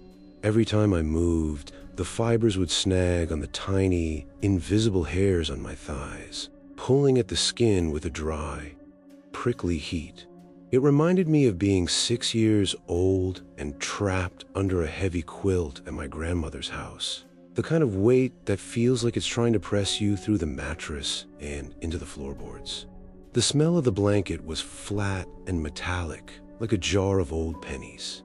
I spent a long time just tracing the zigzag stitches with my thumb, feeling the way the thread was slightly raised above the rough wall, a tiny, repetitive mountain range under my nail. It was a dull, heavy feeling, the kind of boredom that makes you want to scream just to see if the air still carries sound. I think I fell asleep, or maybe the world just changed while I was looking away. While I looked out the windshield again, the fog had thinned just enough to see the yellow line. It was bright, too bright. It looked like someone had painted it with liquid sunlight. And right there, sitting perfectly in the center of the lane about 20 yards ahead, was a chair. It was a small chair, a child's chair. It was made of a pale, raw wood that looked almost like bone in the orange glow of my hazards. It wasn't one of those mass-produced things from a big box store. It was handmade. I could see the marks of the chisel, the slightly uneven legs, the way the backrest was curved to fit a small spine. It looked new, not just bought new, but just born new. There wasn't a speck of dust on it, no bird droppings, nowhere from the wind. It looked like it had been carved 5 minutes ago by someone who loved the wood they were cutting. I felt a coldness in my chest that had nothing to do with the mountain air. I opened the heavy door of the truck. The hinges didn't creak. They made a sound like a wet bone snapping. I stepped down onto the asphalt. The ground felt soft, like the road was made of something that hadn't quite hardened yet. I walked toward the chair. The fog was thick around my ankles, swirling in little eddies that looked like reaching fingers. Or maybe I imagined that. My bicycle used to do that. The tires would leave tracks in the dust of the driveway, and I'd pretend they were snakes following me home. I remember the sound of that bicycle. Clink, clink, slide. The chain was always loose. I can feel the grease on my thumbs right now, even though I'm holding a flashlight. As I got closer to the chair, I heard a sound. It wasn't a bird or the wind through the pines. It was a vibration. It was a low, steady thrum that I could feel in the soles of my boots. It sounded like a cat purring, but a cat the size of a house. It was coming from the wood. I reached out. My hand was shaking. I think I was crying, but I don't know why. Maybe I was just tired. When my fingers touched the top rail of the chair, the vibration surged up my arm. It wasn't electrical. It was organic. The wood was warm. It felt like touching a living neck. It was pulsing, a slow, deep rhythm that matched the ticking of the cooling engine behind me. Thump-tank, thump-tink. I looked back on my truck. I couldn't see the headlights anymore. The fog had closed in behind me, a wall of flat, featureless gray. The truck was gone. The road was gone. There was only me, the chair, and the yellow line. Then I looked down at the seat of the chair. There was nothing there a second ago. I'm sure of it. I'm almost sure of it. But now, there was a pair of shoes. Trawler shoes. They were made of stiff, black leather, polished to a shine so bright they looked wet. They reflected the orange flash of the hazard lights. On, off, like two glowing eyes staring up at me. They were Sunday shoes. The kind my mother used to make me wear, the ones that pinched my toes and made a loud, hollow clack on the church floor. These shoes were perfect. No scuffs on the heels, no creases in the leather. They were sitting neat side by side, as if the child wearing them had simply evaporated and left them behind. I looked at the mud around the chair. The Appalachian earth is red and thick, the kind of clay that clings to your soul. But the mud was undisturbed. There were no footprints, no tracks from a car, no sign that anyone had walked out into the middle of the road to place a handmade chair and a pair of polished shoes. The smell hit me then. It wasn't the smell of the woods. It was ozone, the sharp, metallic scent of a lightning strike, mixed with something sweet, like rotting peaches. It was so thick I could taste it on the back of my tongue, right next to the salt from the chips. "Is someone there?" I asked. My voice sounded thin. It sounded like a child's voice. It sounded like it was coming from a long way off, through a tin can tied to a string. The shoes didn't answer, but the vibration in the chair changed. It got faster, more frantic. The wood began to groan, the fibers stretching and pulling. I realized then that the chair wasn't sitting on the road. It was growing out of it. The legs were merging with the asphalt, the yellow paint of the line bleeding up into the grain of the wood. I turned around. I wanted my truck. I wanted the scratchy blanket and the stale chips and the safety of the interstate. But when I turned, I wasn't on the highway anymore. The grass was tall. It was up to my waist, green and sharp-edged. I could see my bicycle lying on its side, the front wheel spinning lazily. Clink, clink, slide. The fog was still there, but it wasn't mountain fog. It was the mist from the sprinkler in the front yard. I looked down at my hands. They weren't 42 years old. They were small and stained with grass and bicycle grease. I was wearing a flannel shirt with a missing button. "Dinner," a voice called. It was my mother. Her voice sounded like it was coming from inside a dream or from under a lake. I looked back at the driveway. The chair was there. It was sitting right where the gravel met the grass. The shoes were on the seat, polished and waiting. "I have to go," I whispered, but I didn't know who I was talking to. I walked toward the house. The porch looked so big. The steps were like mountains. I reached for the screen door, my fingers grazing the rusted mesh. I remember the way the rust felt, gritty and orange, staining my skin. I pulled the door open, and the spring made a long, whining screech. I stepped inside, but I didn't find a kitchen. I found a cab. I found a steering wheel that was too large for my hands and a bag of better value chips. The smell of ozone was gone, replaced by the scent of damp dog fur and old coffee. I looked in the side mirror. The fog was clearing. There was a chair on the road behind me. I blinked, and the road was empty. I put the trucking gear in my small, grease-stained hand, trembling as I shoved the stick into first. The engine roared, a sound like a giant waking up. I drove. I drove for hours, watching the white lines flicker past like the teeth of a saw. I reached for a chip. My fingers were covered in salt. I looked at the bag. It was empty. I looked at the passenger seat. The shoes were there. They were sitting on the seat, polished to a mirror shine, reflecting the green glow of the dashboard lights. They were small, so small. I realized then that I never left the switchback. I never left the yard. I'm still sitting in the tall grass, watching the bicycle wheel spin. I'm still in the truck, eating the salt. I'm still the boy in the Sunday shoes, waiting for the wood to stop vibrating. The colors are wrong. I think the sky is supposed to be blue, but it's the color of a bruise. The road ahead is just a loop, a circle drawn in yellow paint on the floor of a room I can't leave. I look in the rearview mirror. I don't see a man. I see a pair of eyes reflecting the orange hazards. On, off, on, off. I'm still here. I've always been here. I think I'm going to be here for a long time.